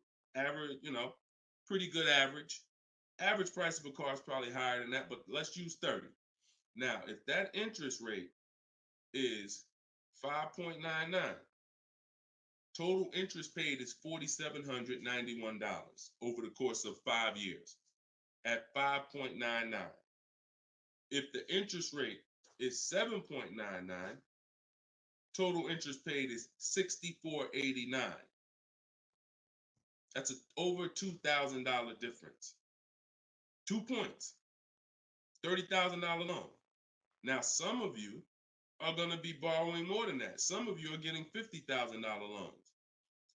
Interest at that same 7.9 on a $50,000 loan is $10,815 over 5 years. Now, if you can get 2 points less, 5.99, interest is $7,984. This is $3,000 difference. So, do you see how if you're not getting the best loan offer just as serious as you're taking trying to get the best price, you get a good price and then you'll give it back to the bank who's giving you the loan. So this is why we get big. So we're now going to let all these people run your credit. This is when you do your hard inquiry. You don't do it before this. Hard inquiries, credit unions, online banks, your bank, your credit union, everybody's bidding now. And now what you're going to do, once you take the best offer from that round, that's round 2, that's when you're going to call the dealer and you're going to tell them what that best offer is and see if they can beat it. Because the dealership has another 7 to 10 to 12 banks that they're going to be competing to try to get your business. So this is the bank bidding war. So when I created this product, and if you do this right, as I said, what I know you were taught, who was taught, be honest, we're live right now. This is our Thursday, 12 p.m. live. Who was taught, don't let people run your credit. When you have multiple inquiries, it lowers your credit score. Who was taught that? Type me if you were taught that. Don't let these banks, don't let people run your credit. You can't have all these people doing hard inquiries or they're going, it's going to jack your credit score up. All right, look, that right was taught. Okay. Look, Lisa, I see you. Hold on. Let me go to Instagram so I can see our Instagram comments over here. I always got to go to Instagram Live. Okay, Diana from Facebook. I see you. Hold on. Let's get Instagram in the building. Give me a second. All right. Marinette. All right. Marinette. Okay, I see you. D, I don't even want to try to pronounce your name, but I see you on Instagram. So it's partially true and it's partially wrong. You have to do it the way I just laid out for you. That's called the bank bidding war. And if you want to prove this for yourself, you can simply type in rate shopping online and you'll see this is how the credit union, this is how the credit bureaus allow you to rate shop. So they'll give you 14 to 45 days to do it. If you do it like I just told you, it'll only take 2 days. 2 days. One day you're doing all your stuff at home. We're getting all our lenders at home to bid. The next day, we're getting the dealers to get their lenders to bid. And then we're making a decision on who got the best offer. So don't ask yourself. I never want you asking yourself. I never ask myself, did I get the best deal? That's a question of disempowerment. That's a question of weakness. We don't want that. What you should be saying is, following this process, I guarantee I got the best deal because I got offers from all these banks. I can't get offers from 15, 20 banks and not guarantee I got the best rate. The way you shop, or you've been taught to shop or programmed to shop, you're only getting offers from one bank, or you're just letting the dealer do it all for you. That's where your buyer's remorse comes from. That's where your skepticism about, did I really get the best rate, come from. So we won't know what the best rate is until we get all the bids. And that's how we do it. So everything that I'm teaching y'all is part of what's in my book, rated 4.9 on Goodreads. It's called Cars from Home, 7 Steps to Saving Time, Money, and Avoiding Dealers. You could keep typing your questions because Dolan's going to pull the next question and you can put it up on the screen now, Dolan. Put the next question up. But all of you can get your copy for 75% off as long as you get to my website before the 30 minutes expires. This is a welcome offer. Normal price of the book is $97, and it's worth every penny. It's worth actually thousands. But special welcome offer, you get it for 75% off in my TikTok bio, in my Instagram bio, or in the comment section on YouTube or Facebook. Okay, this is Monty from YouTube. She said, my mother's looking to start a new lease soon, but she only drives 5,000 a year. What's the best option? Low mileage lease if she's not keeping the car. So if she's not keeping the car, Monty, watch this. I run this scenario a lot, and I want y'all to, because some of you, you were taught never to lease. If you stick around this channel long enough, you'll see probably within minutes that that's some of the worst advice that you've ever listened to. If you don't keep your cars 8 years, so we'll talk about that. And we show examples. It's not even up for debate. People who try to debate it, they're emotional and they're tied to old advice. So once you have decided you're leasing, which means I'm not keeping my car 8 years, I want to avoid that depreciation, then I need to be shopping for aggressive lease deals, because it's the short term. Again, this is another unseen expense, depreciation. This is why, look, when you buy your car today, you buy a $40,000 car today, you try to take that car back to the dealership a month later, what's it worth? You try to take, you buy a car today for $40,000. You try to take that car back to the dealer a month later. Is it worth $40,000? Right? No. A month. You might have even not you might have not even driven it. But that's the way depreciation works. You don't have to drive the car. In fact, here's another scenario. You could park the car outside your house for a year. You buy it for $40,000, park it right outside your house, don't even touch it. Just start it every now and then to keep the engine running. You come back a year later, that car is not worth $40,000. It's worth probably $32,000. Dang, how did I lose that much value and I didn't even drive it 1 mile? Depreciation. That's called the unseen expense. So whenever you hear me talk about the unseen expense, it's depreciation. So your job is to find the strategies, which is what I teach, to make sure you avoid the depreciation hit. So if you buy a car, Monty, even if she doesn't drive it, even if she only drives it 5,000 per year, 5,000 miles a year, like you're saying, she's losing value. And what she's doing when she replaces the car is she's hoping she could get some of that value back that she lost. It really never happens. Who understands that when you go to trade your car in, you never get what you really thought you were going to get for the car, right? Now I'm going to ask you a question. Everyone who has a car outside that's 10 years old or more, 10 years old or more, type me in the comments. Matter of fact, let me know how many years you've had the car. That's a better one. Type how many years you've had the car. And for those of you who just came to the show, this is our Thursday, 12 p.m. live show. We're actually live right now. This isn't a rebroadcast, although we do rebroadcast these shows throughout the day, all day, so that you can actually catch up, watch the replay. But this is our time. We're live Monday, Tuesday, Thursday, and Friday, 12 p.m. and 3 p.m. Make sure you're here. If you want to engage with us, make sure you're here. If you want to tell your friends, this is the time to be here. Okay. So we got people 11 years. Can Skin on Instagram, 11 years, 13 years. Jessica on YouTube, I see you. 6-year Jeep Wrangler. Well, I wanted to hear from people who are longer. 2018 Sakia. So, all right, 15 Tahoe. Okay, I'm talking about the people who've had a car 10 years or more. One thing about you that listen, are y'all worried about how much you're really going to get for that car? Are you overly worried about it? Most of you are going to say, no, not really.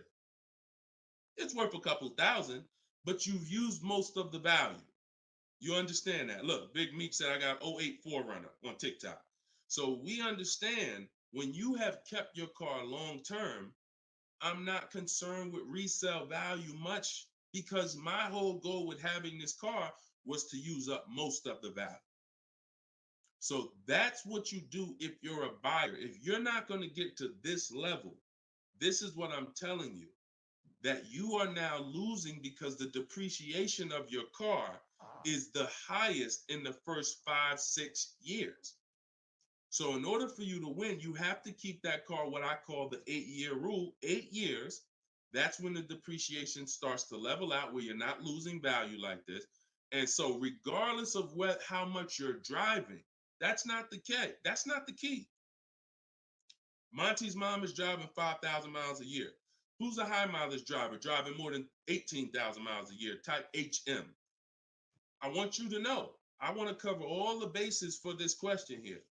Oh, what doesn't matter whether you're a high mileage driver, low mileage driver, it has nothing to do with how much you drive, because that's not what's killing you. It's the depreciation based on the time you have owned the vehicle.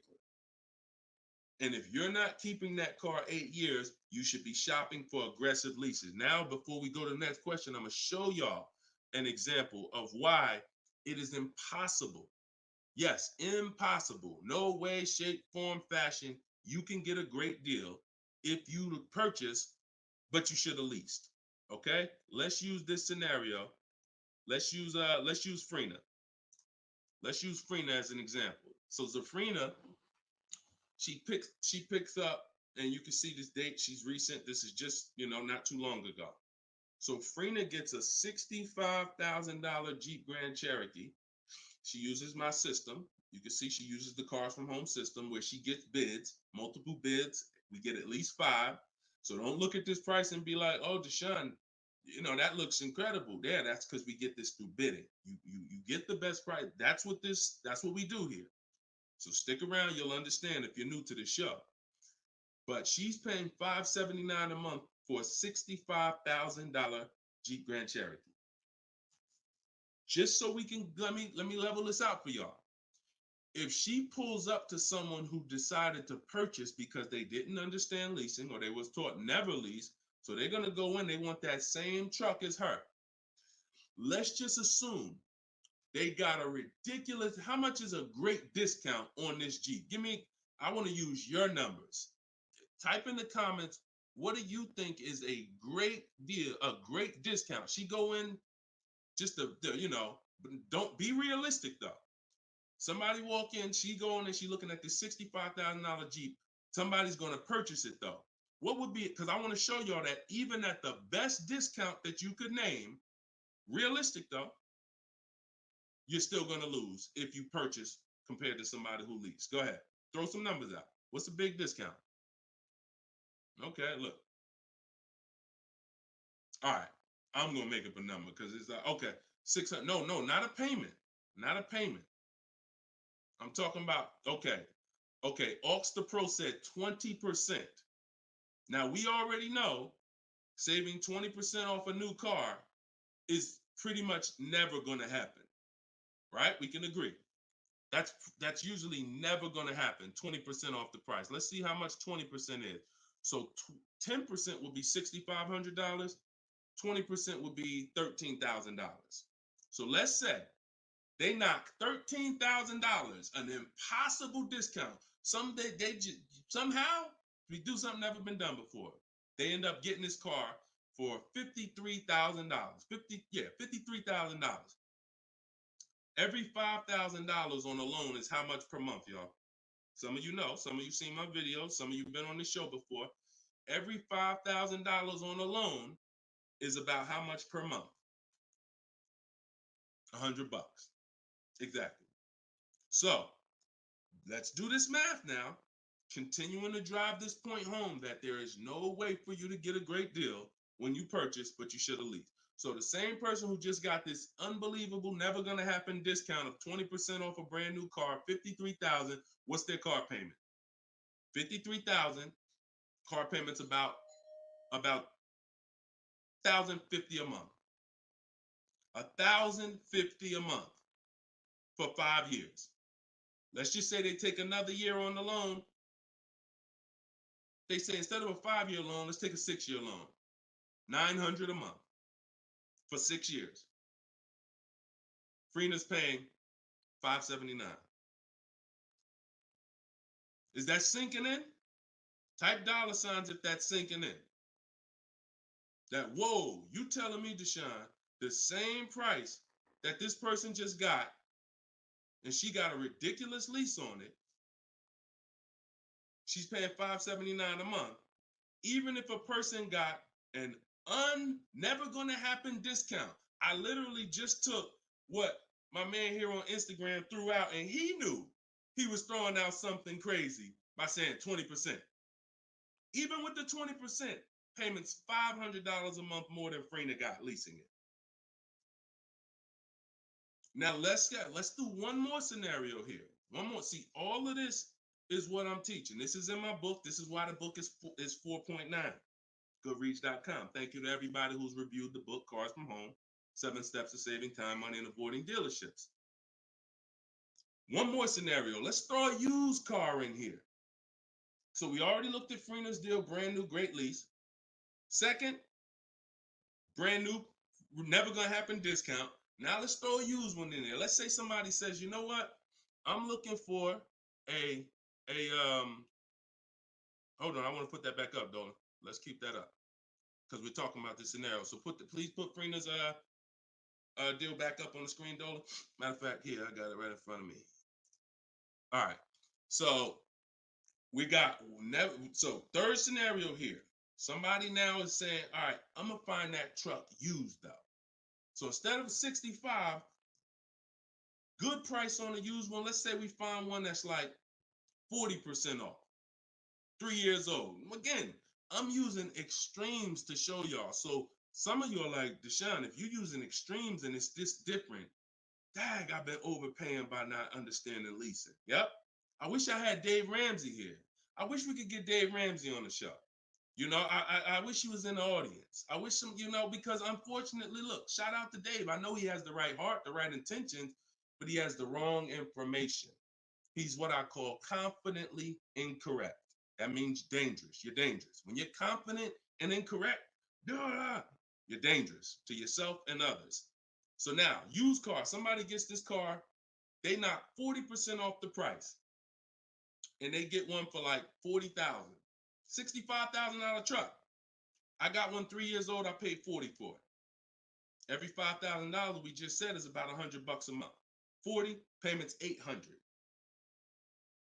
You take a 6-year loan, payments $725. On a used one, we're no longer even talking apples to apples with the vehicle. On a used one, $579 Freener's paying, $725 for a 6-year loan on a used one, 3 years old, 1 year on the warranty left. Then you're on your own. $1,000 a month to buy a brand new one. See, son, you getting mad yet? Are you getting mad yet at the people who taught you not to lease? Now, who should be? Because some of you, if you just tuned in, you might be thinking, oh, Deshone, so should I only lease? No. If you are not keeping your cars 8 years, then you should only lease.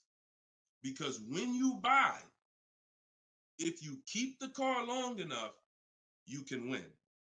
Because you're going to pay double what Freener's paying if you buy a brand new one. You're going to pay more on a used one, but eventually you pay off the car, you keep it 8, 10, 12 years. The longer you keep it, you can catch up. You're still not going to, you get what I'm saying? Because Freener's always going to have a payment. If she keeps leasing, she's always going to have a payment. But if you keep buying your cars, trading them in 5 years, trading them in 6 years, trading them in 4 years, you are no way, shape, or form even close to this. You're thousands and thousands of dollars away. There's thousands of dollars more every year coming out of your bank account than someone who understands leasing. Yeah. Tell your parents, tell your cousins, tell your brothers, tell your spouse. This is what I've been ranting about for years, trying to get you to understand. That's why I say there's no way to get a great deal if you don't understand. If your deal's on the wrong foundation, no way to get a great deal. It's impossible, no matter how much you save on the car. Okay? So yeah, we go deep on that today. Good. I'm happy we got a chance to go deep.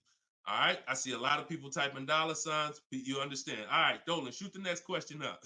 Skinner, I see you on YouTube, man. It's real. It's real. This is what we do, man. I'm glad we gotta look. I'm the bad news first person, so don't think I gotta share the bad news first, and then but I'm also giving you the olive branch to like you can change this. You can start doing things different. You can start shopping different. You can learn how to make these people big. So go ahead, shoot the next question up, Dolan. Let's keep them coming. We're Thursday. We're live right now, y'all. So if you just jumped on the show, this is our live 12 p.m. show. Type your questions, and can y'all tap the screen on TikTok? Can we shoot those likes up?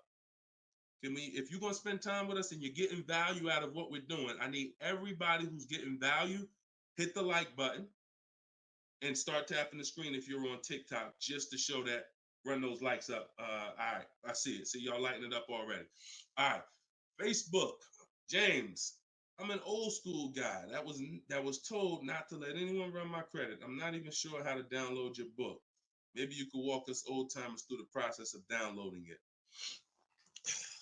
Unfortunately, I teach an online system. I'll be the first one to tell you my system's online. My system's right here in front of a computer. I've worked personally with probably 1,600 people personally in my coaching program since 2021. They got to know how to use a computer. I've had older people who get their children, who get their grandchildren come because and sorry y'all, my eyes are watering. I got a little something trying to jump on me, but we good. But I would be lying to you if I told you this isn't based on because we use copy and paste systems. You're sending emails, so that's one thing I can say. I wish I could, tell you otherwise. But if you want to use what I teach, I mean, now I've had people who get their grandchildren or get their children because my system to get great deals only takes 90 minutes. It only takes 90 minutes. That's why when you go to the page and you see my book, a lot of you are going to see the first thing I say on my website is this will teach you how to get below market deals in as quick as 48 hours. And the time you're putting in to get those deals is probably going to be about 90 minutes once you learn, as I walk you through my 7-step process. But you got to know how to use a computer. So I'm just being real with you. Like, I wouldn't tell you to get the book if you're not comfortable sending emails, copying and pasting, because it is an online system. So I would tell you, call one of your family members who's computer savvy. Tell them, hey, get this book, work this for me, help granddad out, help dad out.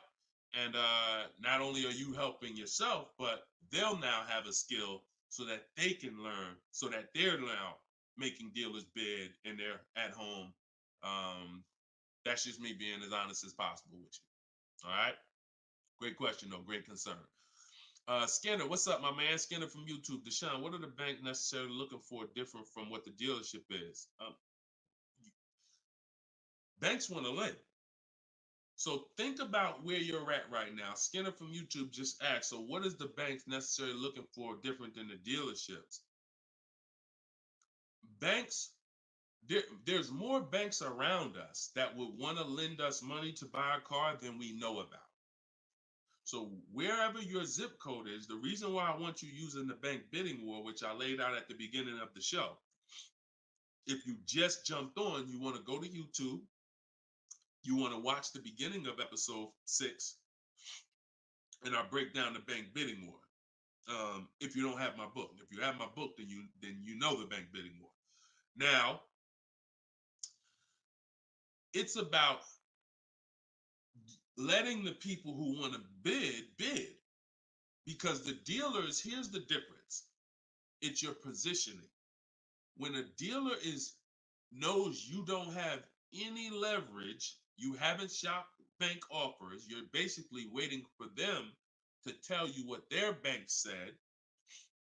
Here's usually the conversation. What is the most interest? What is the highest rate you think they'll take? What is the highest rate that we can actually get them? And it might be 6.2, but at 6.2, we make some nice money on the loan. But that's not the best I could do. But I'm not going to give them the best I could do, because what sense does that make? I'm going to give you the most you're willing to pay. So if I go out and say, look, we got you 6.2, your payment's this. If you don't fight them, then that's what's going to happen. But when you have offers, now what you're doing is calling them and saying, look, I got 5.79 from my credit union, or 5.79 from this online bank. If you could beat it, then I'll give you the business. Not only does this make for a good relationship because you're giving them the opportunity versus saying, oh, I'm not letting you get the opportunity. This person has 7, 10 banks. You give them an opportunity, and this is how you guarantee the best rate. So it's not about they're looking for anything different. It's about positioning yourself so that the dealer is now trying to beat the rate you got versus what I just laid out 60 seconds ago when you don't have a rate in the conversation they're having. Leverage. Leverage. All right, that's the difference. One gives you major leverage to guarantee you're getting the best offer. One, you have no leverage, and so there's no guarantee. And you'll always drive wondering, man, could I have gotten a lower interest rate? That'll always be in the back of your mind.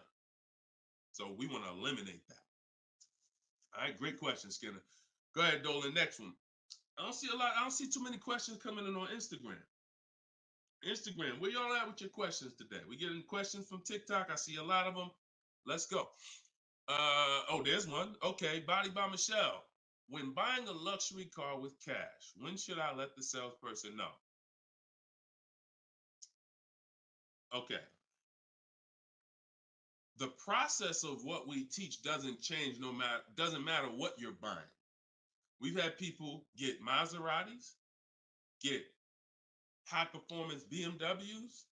I know this works because bidding just works. So first thing you have to do, Michelle, is realize I need to get at least 5 offers, because we're so concerned with how we're going to pay for the car that we're not thinking about which dealer is going to sell us the car for the lowest amount. Now, some of you may have been taught every dealer has the same price. I got this clue when people started saying things like Nissan doesn't have good deals. Hyundai, the deal on the Hyundais right now are terrible. That's either coming from 2 things, and they're both wrong, that I want you to stop today.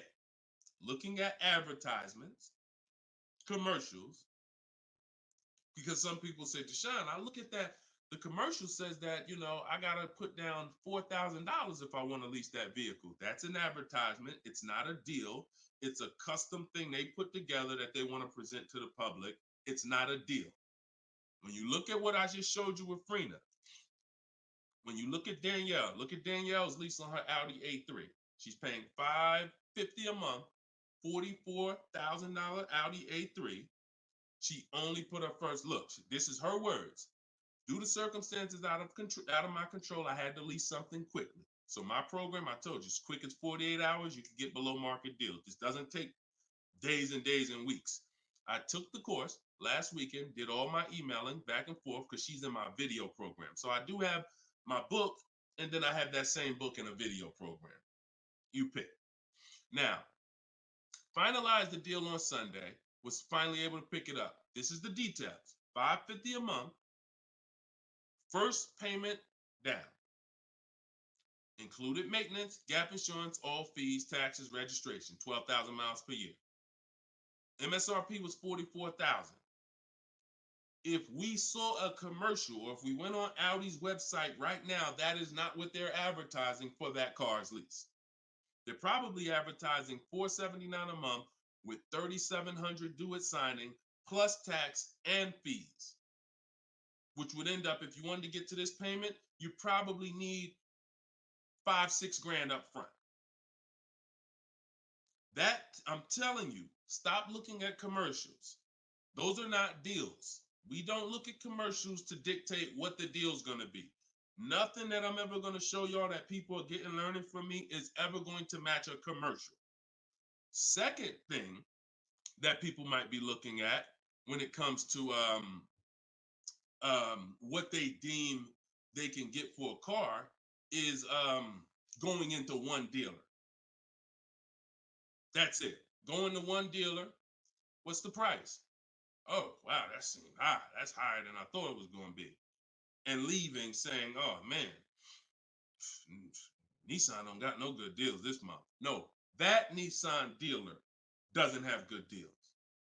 And again, you have no leverage. So the first thing I want you to think about, Michelle, is changing the way you shop so that you can forget about how you're going to pay for the vehicle.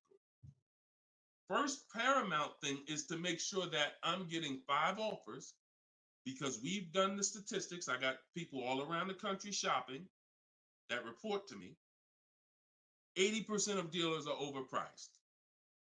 I'm telling you numbers that I don't want you to ever forget. 80%.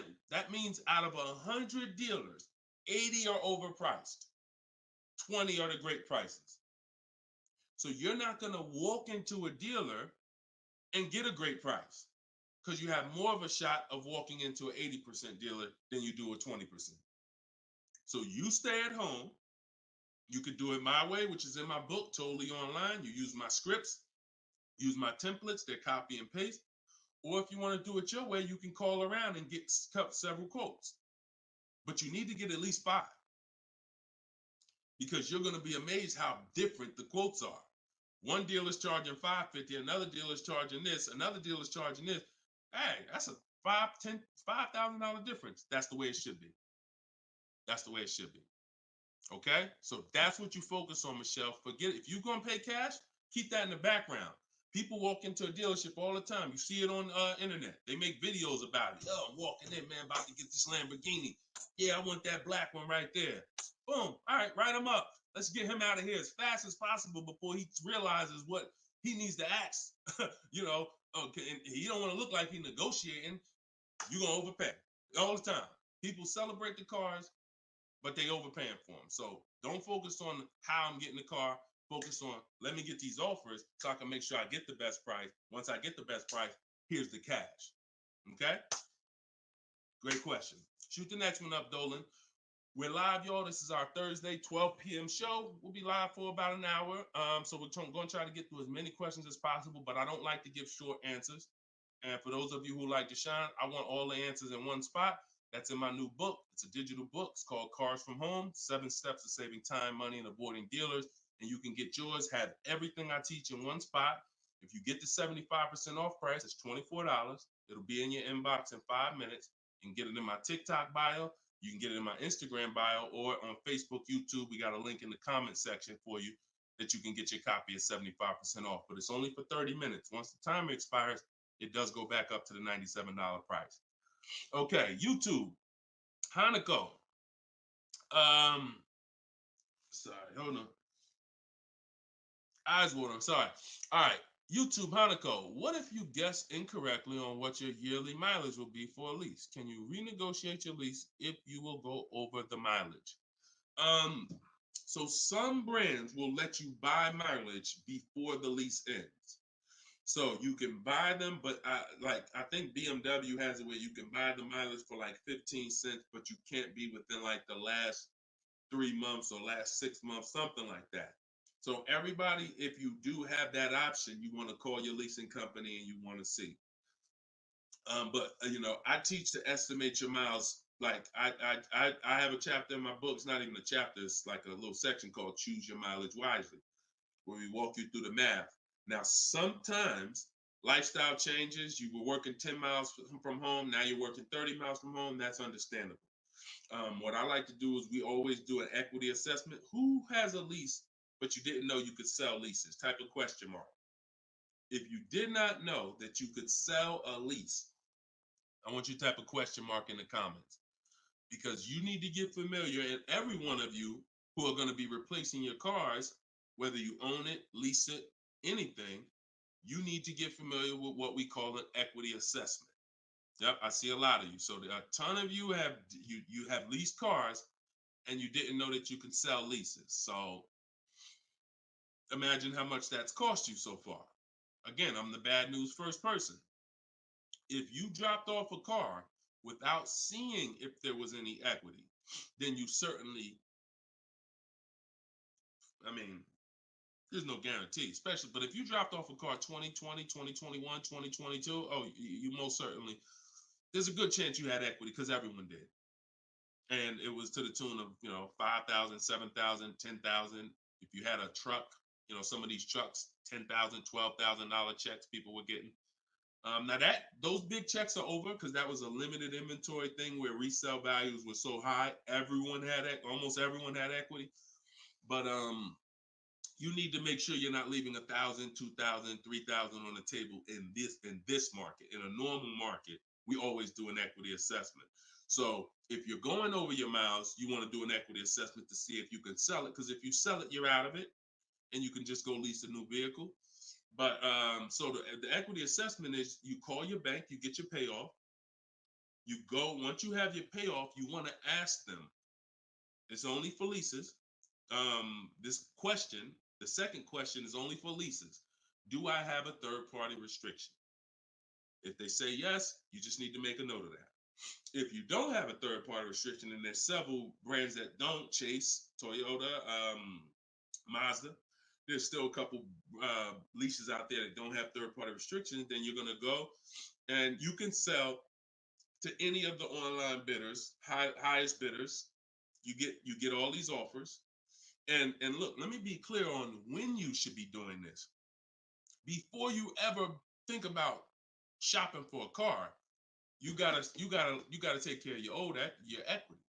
You shouldn't be shopping for a car and then saying, all right, now let me check and see what equity I got. Because now if you don't, you need to know that up front, because if you have $3,000, $4,000 of equity, that matters going into your budget. Maybe you want to apply it to your next deal. Maybe you want to put it in your bank account, but you need to know about it early.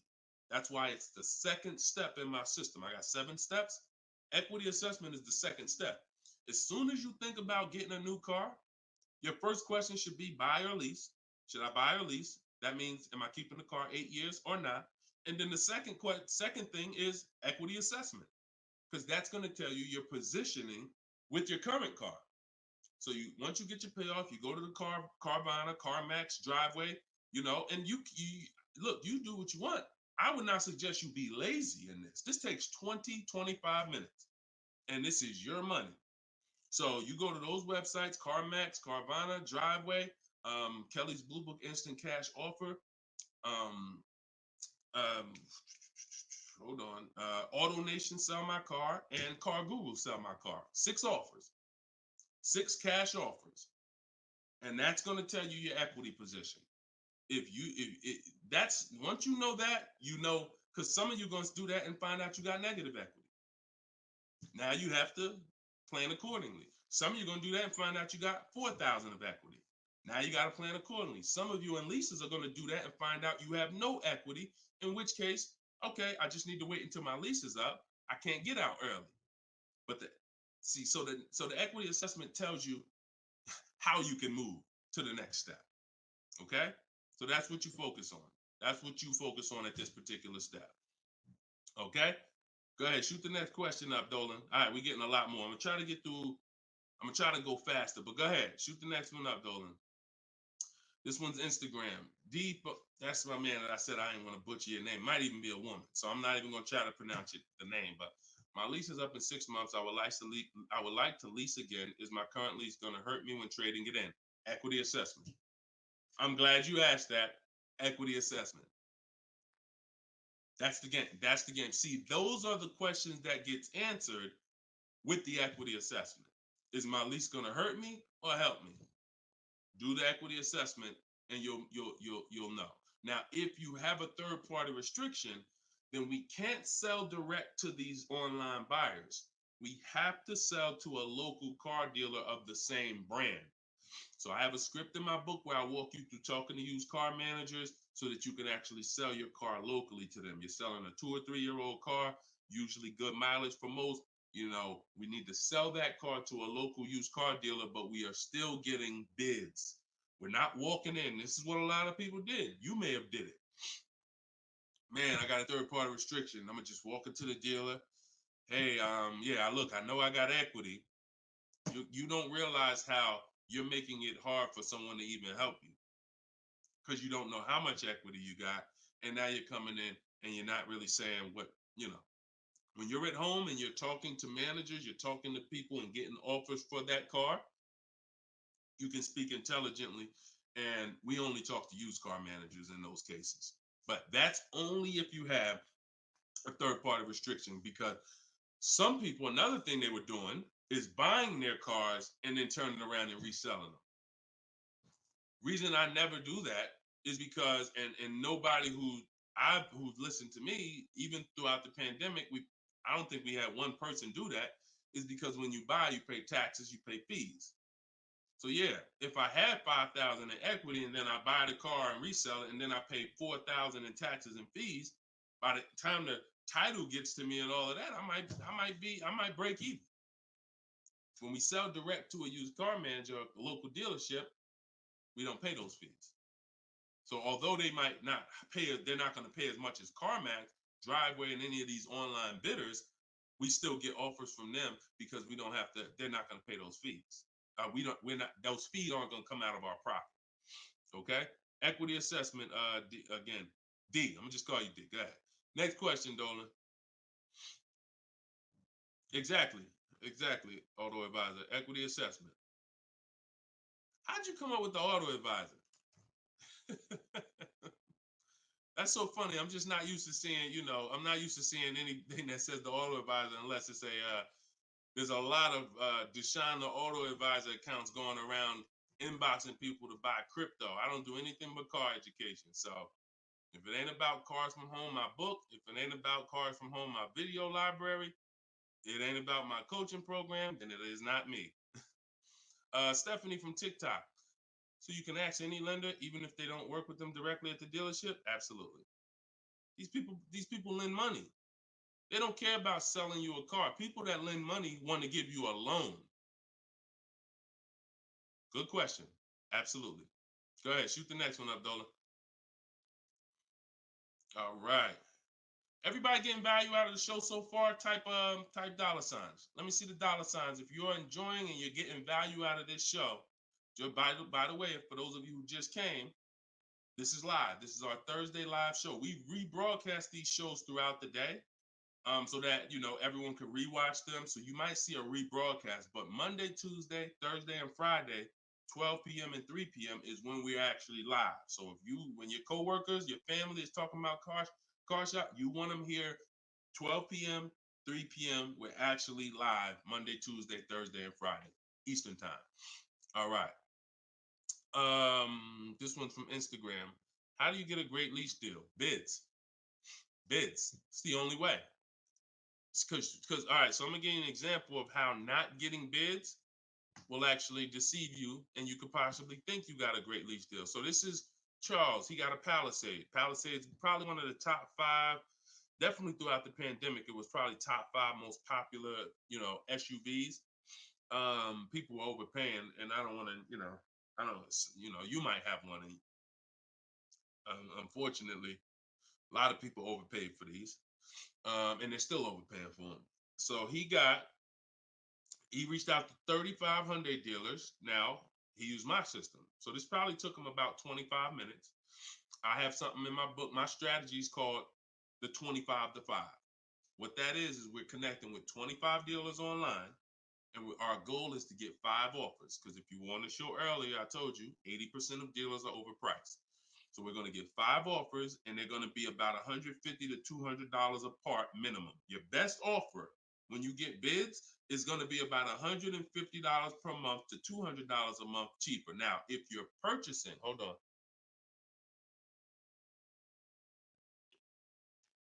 All right. Now, if you're purchasing, you're going to see, for those of you who are buying new cars, because we have several people that do that, you're going to see that there's about a $5,000 difference minimum between your best offer and your worst offer. So let's say I was buying this Palisade. When I get my bids, my best offer to my worst offer is going to be close to $5,000 difference. That's when you know you're doing it right, because we get below market car deals. Some people get market value car deals. Some people pay above market value car deals. Depends on the skills they have. So he got bids. He did this, used my system. Took him probably 30 minutes to reach out to 35 dealers, maybe 25 minutes, and he got 10 quotes. Offers range from 1.23 to 1.66. Now, that's what that's what I'm telling you. The 1.26 lease that he ended up getting a 1.23 because we always send a counter offer. I have a calculator in my book where you put it in. We must send a calculator. We must send a calculator. We must send a counter offer. So he ended up closing the deal at 1.23, all online. Never spoke to the dealer until he was ready to lock up the deal. But see the difference, 1.23 to 1.66. That means he's looking at offers. His best offer was $597 on a $48,000 Hyundai Palisade. His worst offer at 1.66, that same 1.66 divided into 48,500. Hold on. 1.66 times 48,500 would be about 700, 900, call it 800 bucks. So he's getting offers. That's when you know you've done it right. So to answer your question, Tobo, how do you get great lease deals? Bids. It's the only way. It's the only way. So his best offer is $597. The worst offer he saw out of all of them, he got 10 of them, was $800. Same vehicle. 80% of dealers are overpriced. Okay? Must get bids if you want to get deals like this. Only way. All right? Shoot the next one up. Now, look, hold on real quick. I want to say one more quick thing. Until you get bids and you have enough bids, you might think you got the best deal, but you just don't know what the best deal is. See, you're going off your gut. If you're going off your gut, look at Kimberly. Kimberly saved $20,000 on her Maserati. It's a $91,000 vehicle. She posted, the one she ended up getting was 91 because a dealer near her ended up beating this offer she had, but it was an $86,961 Maserati. They offered it to her for $66,261. So they're taking 20 grand off. But she had offers that were 10 grand off. She had offers that was 12 grand and 8 grand. And if she would have tried to assume, well, damn, 8,000, that feels good. I mean, shoot, brand new Maserati, taking 8,000 off. That gotta be a deal. See how much money she would have left on the table? See how much money she would have left on the table? So we cannot assume. We get multiple offers. We look at the lowest one. That's how we guarantee. All right? Go ahead. Shoot the next one up, Dolan. Great questions today. Great questions. Let's go. All right. We got Emo on YouTube. I test drove an MD. I'm test driving an MDX soon. Okay. I test drove an MDX as soon as we finished. They tried to get me to run my credit. I told them I'm shopping dealerships, didn't like it, so the manager came in the office and tried it. No again. 100%. You look, y'all. If you don't have a plan, you're under someone else's plan. You follow me? I'm gonna say that again. If you got a light bulb emoji, type a light bulb emoji, type a gem emoji. Remember this. If anytime you don't have a plan, you will be subject to someone who has a plan. And there's nobody that has a plan like car salespeople. We know what we're doing. We are not trained in much. We're not trained in finance like we should be. We're not trained in buying versus leasing like we should be. We're not trained in resale values like we should be. We're not trained in insurance products like we should be. There's more insurances to consider with a car than there is a house. Kid you not. Extended warranty, that's an insurance policy. You might use it, you might not. Tire and wheel, that's an insurance policy. Gap insurance. You have auto insurance. There's multiple insurances that you need to consider in this business, when you're buying a car, when you're leasing a car. We're not trained in none of that like we should be. But what we are trained in is how to make sure we have enough information to sell you what we want to sell you. And so if you don't have, and the least, the people with the least integrity, they are certainly going to try to pin you down with the credit check. Can't give you a credit. I can't give you a quote without your credit. Come in. I need you to be here. When can you come? First question they ask, y'all, right? Who's getting phone calls from dealers right now? Raise your hand and type me if you're getting phone calls from dealers right now for any reason. Bring your car in early. Hey, your lease is almost up. Hey, I saw that we can get you in a new car. We can keep your payment the same. Look, nobody's business. If you're getting phone calls from dealers right now, type me in the comment. Look, Skinner said they blowing me up. So understand the reason why they're doing that is because they want to pin you down. It's just come on in. When can you come in? When I can come in, I get you to talk. Numbers in here, it means you're pinned down. You cannot do this. You're losing all your leverage. So that's why I'm telling you, you're going to shop with a plan if you're following what I'm telling you, if you're following what I teach. Some of you have my book already. Shout out to those who have my book. We're rated 4.9 on Goodreads.com. Appreciate everybody who's reviewed the book. You can get yours for 75% off. It's normally $97, but in my TikTok bio, 30 minutes only, you can get it for 75% off. Instagram bio is $24 if you get the deal in the comment section. But you must have a plan because they have a plan and you don't know who you're dealing with. So that's all I can tell you. But I'm glad you stuck to the guns. Even under the pressure, you didn't let them run your credit. You stuck to the guns. Way to go. All right, go ahead, Dolan. This one's from TikTok. Better to buy used or new? Planning to keep longer than 8 years. Thank you for all that information. Letting me know you understand the 8-year rule. I appreciate you. That's a matter of, okay, so if I'm buying to keep more than 8 years, right? Only question between new or used is a question of budget. Can you get everything you want and need in a new car for your budget? Once you get all your bids, can you get all those bids? Is the best bid that's going to win your business on a new car in your budget comfortably, then get a new car. But now some of you can't afford a new car that covers all your needs. Needs are the most important thing you need to think about. You need to know the difference between wants and needs. Needs is, I got 3 children, I need a third row. Need is, I drive on the highway a lot. I need a car that has good acceleration. That's needs.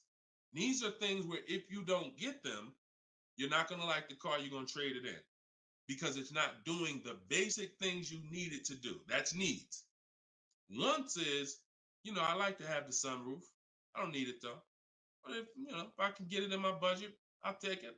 I like to have this. I like to have that. These are wants. You got to know the difference.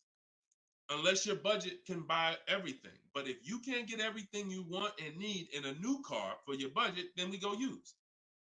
But if you get everything you want, there's plenty of people who are like, you know what, Deshone, I am a long-term person. I'm keeping more than 8 years. I could afford both. I only get a car every, only once a decade. I want to get a new one. That's fine. And some of you are like, you know what? I really want to go with even more value. So I'm gonna look to get a pre-owned one, not 30% off the price, 20% off the price, 40% off the price. That's fine too. There's no right or wrong there. Just go through it and pick the one that works for you. Great question. Okay.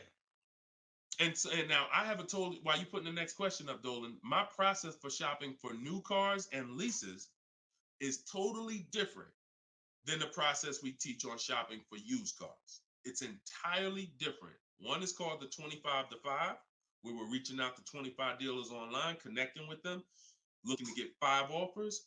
The other one is the multiple marketplace strategy, where we're on all the online marketplaces where used cars are, and we're narrowing down. We're looking at the used car market, the low prices. We're turning on alerts on our phone so we get notified whenever there's a new car that pops up. Totally different process. Both are online, But with a used car, we cannot do 100% of our transaction online. Sometimes with new cars, we've had people who never left their house. They just went to test drive the car and everything was done online and the dealer delivered the car to them. That's fine because it's a new car. No one drove it. With a used car, we must test drive. So we can only do about 90% of our process with used cars online. 10% has to be in the dealer. Okay. Miss Dollface on Instagram. When is the best time of the month to purchase a car?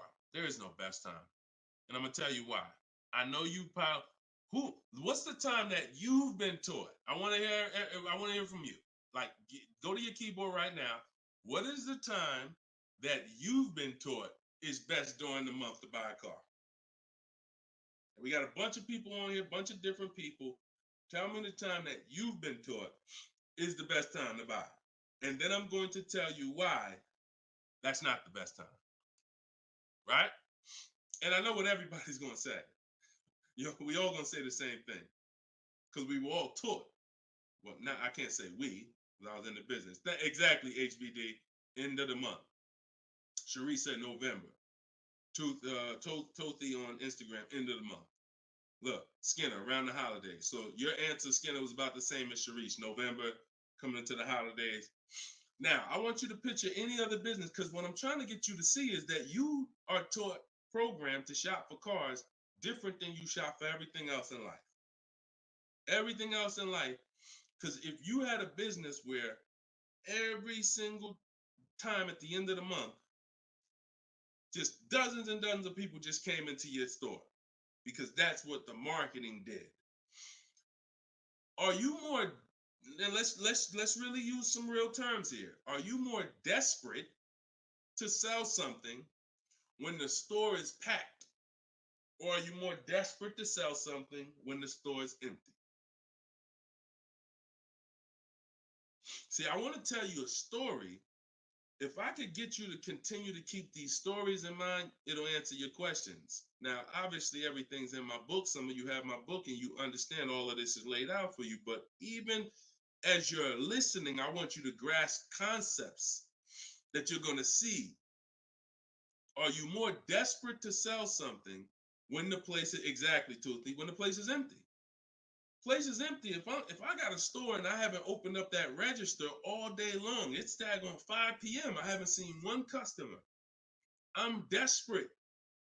But if the store is packed, man, I ain't thinking, what are we giving deals for? You know what I'm saying? What are we giving deals for? The place is packed. We're not desperate. So the marketing is great. The marketing makes you think, oh, end of the month, we're getting the best deals here. There's clowns up here. They got daggone balloons. They got the guy outside with the arms blowing.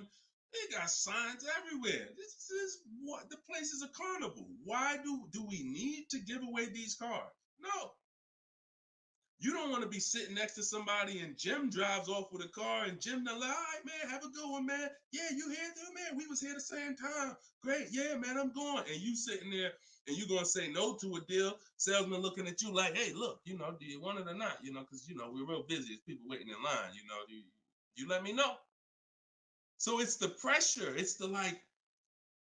So I say that to say what you've been taught, the holidays, the end of the year, sounds good.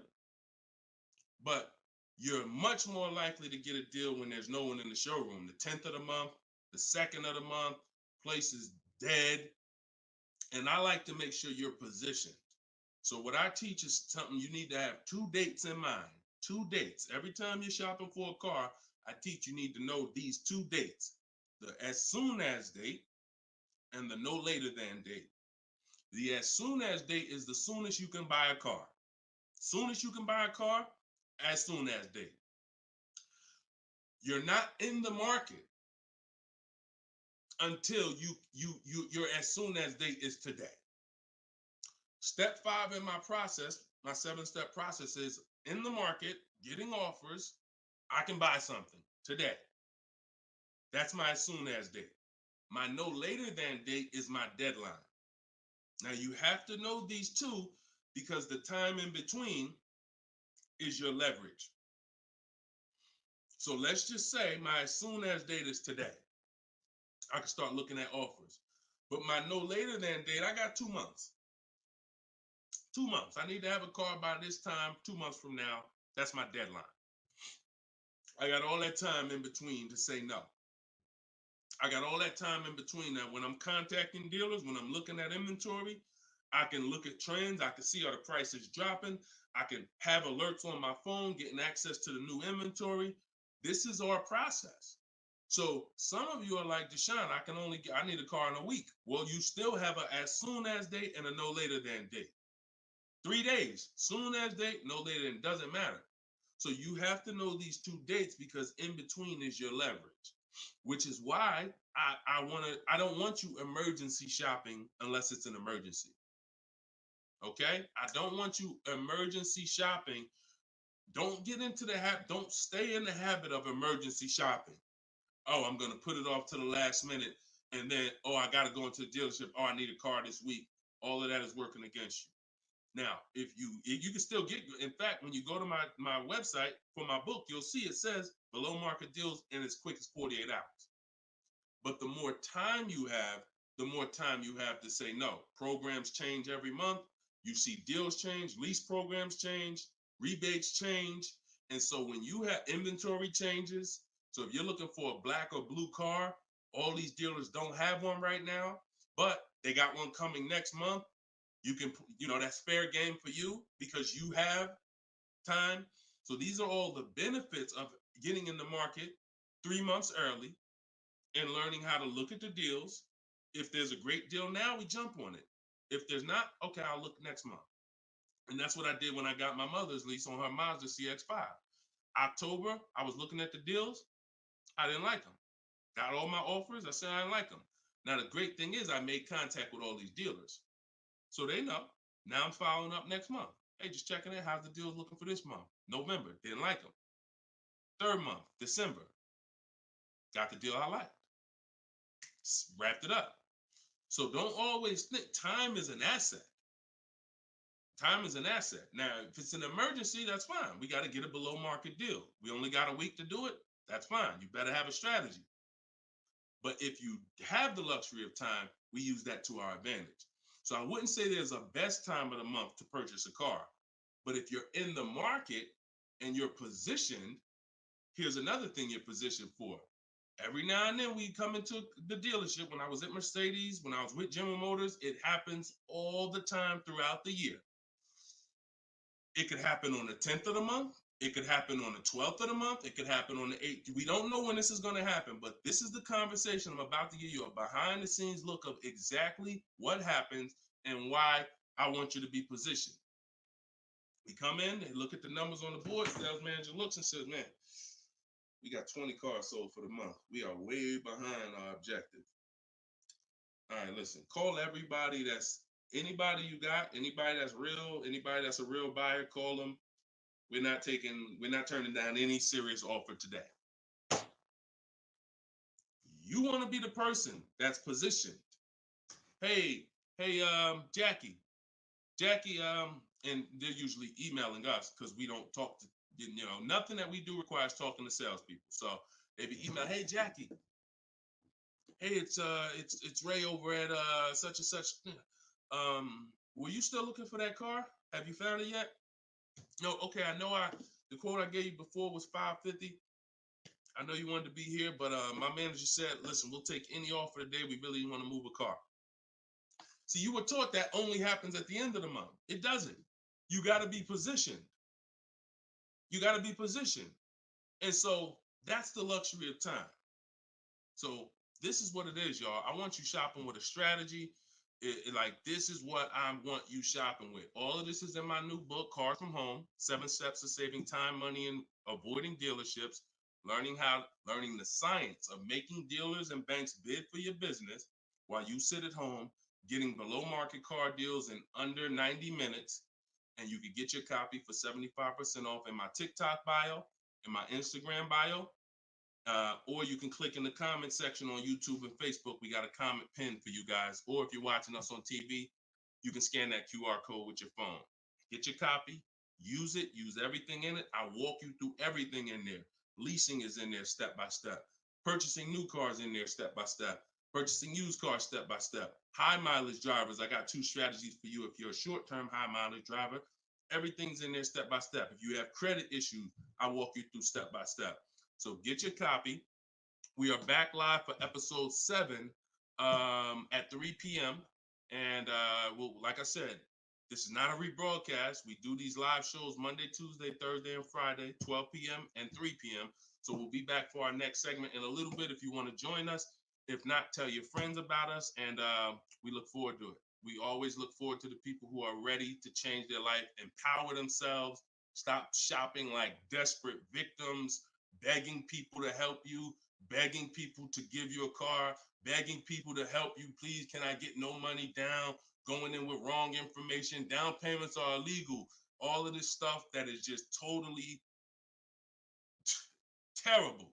It's no other way to put it. It's just terrible. I want y'all shopping different. I want you empowered. I want you in control. I want you leaving a dealership guaranteeing I got the best price. Sending me email, Deshone, look at this deal I just got. I got all these offers. Look at this used car I just got. I got 40% off the brand new price. That's what I want you emailing me. Empowered, and that's what we're going to get to. God bless y'all. I'll see y'all on the next segment. Shout out to everybody that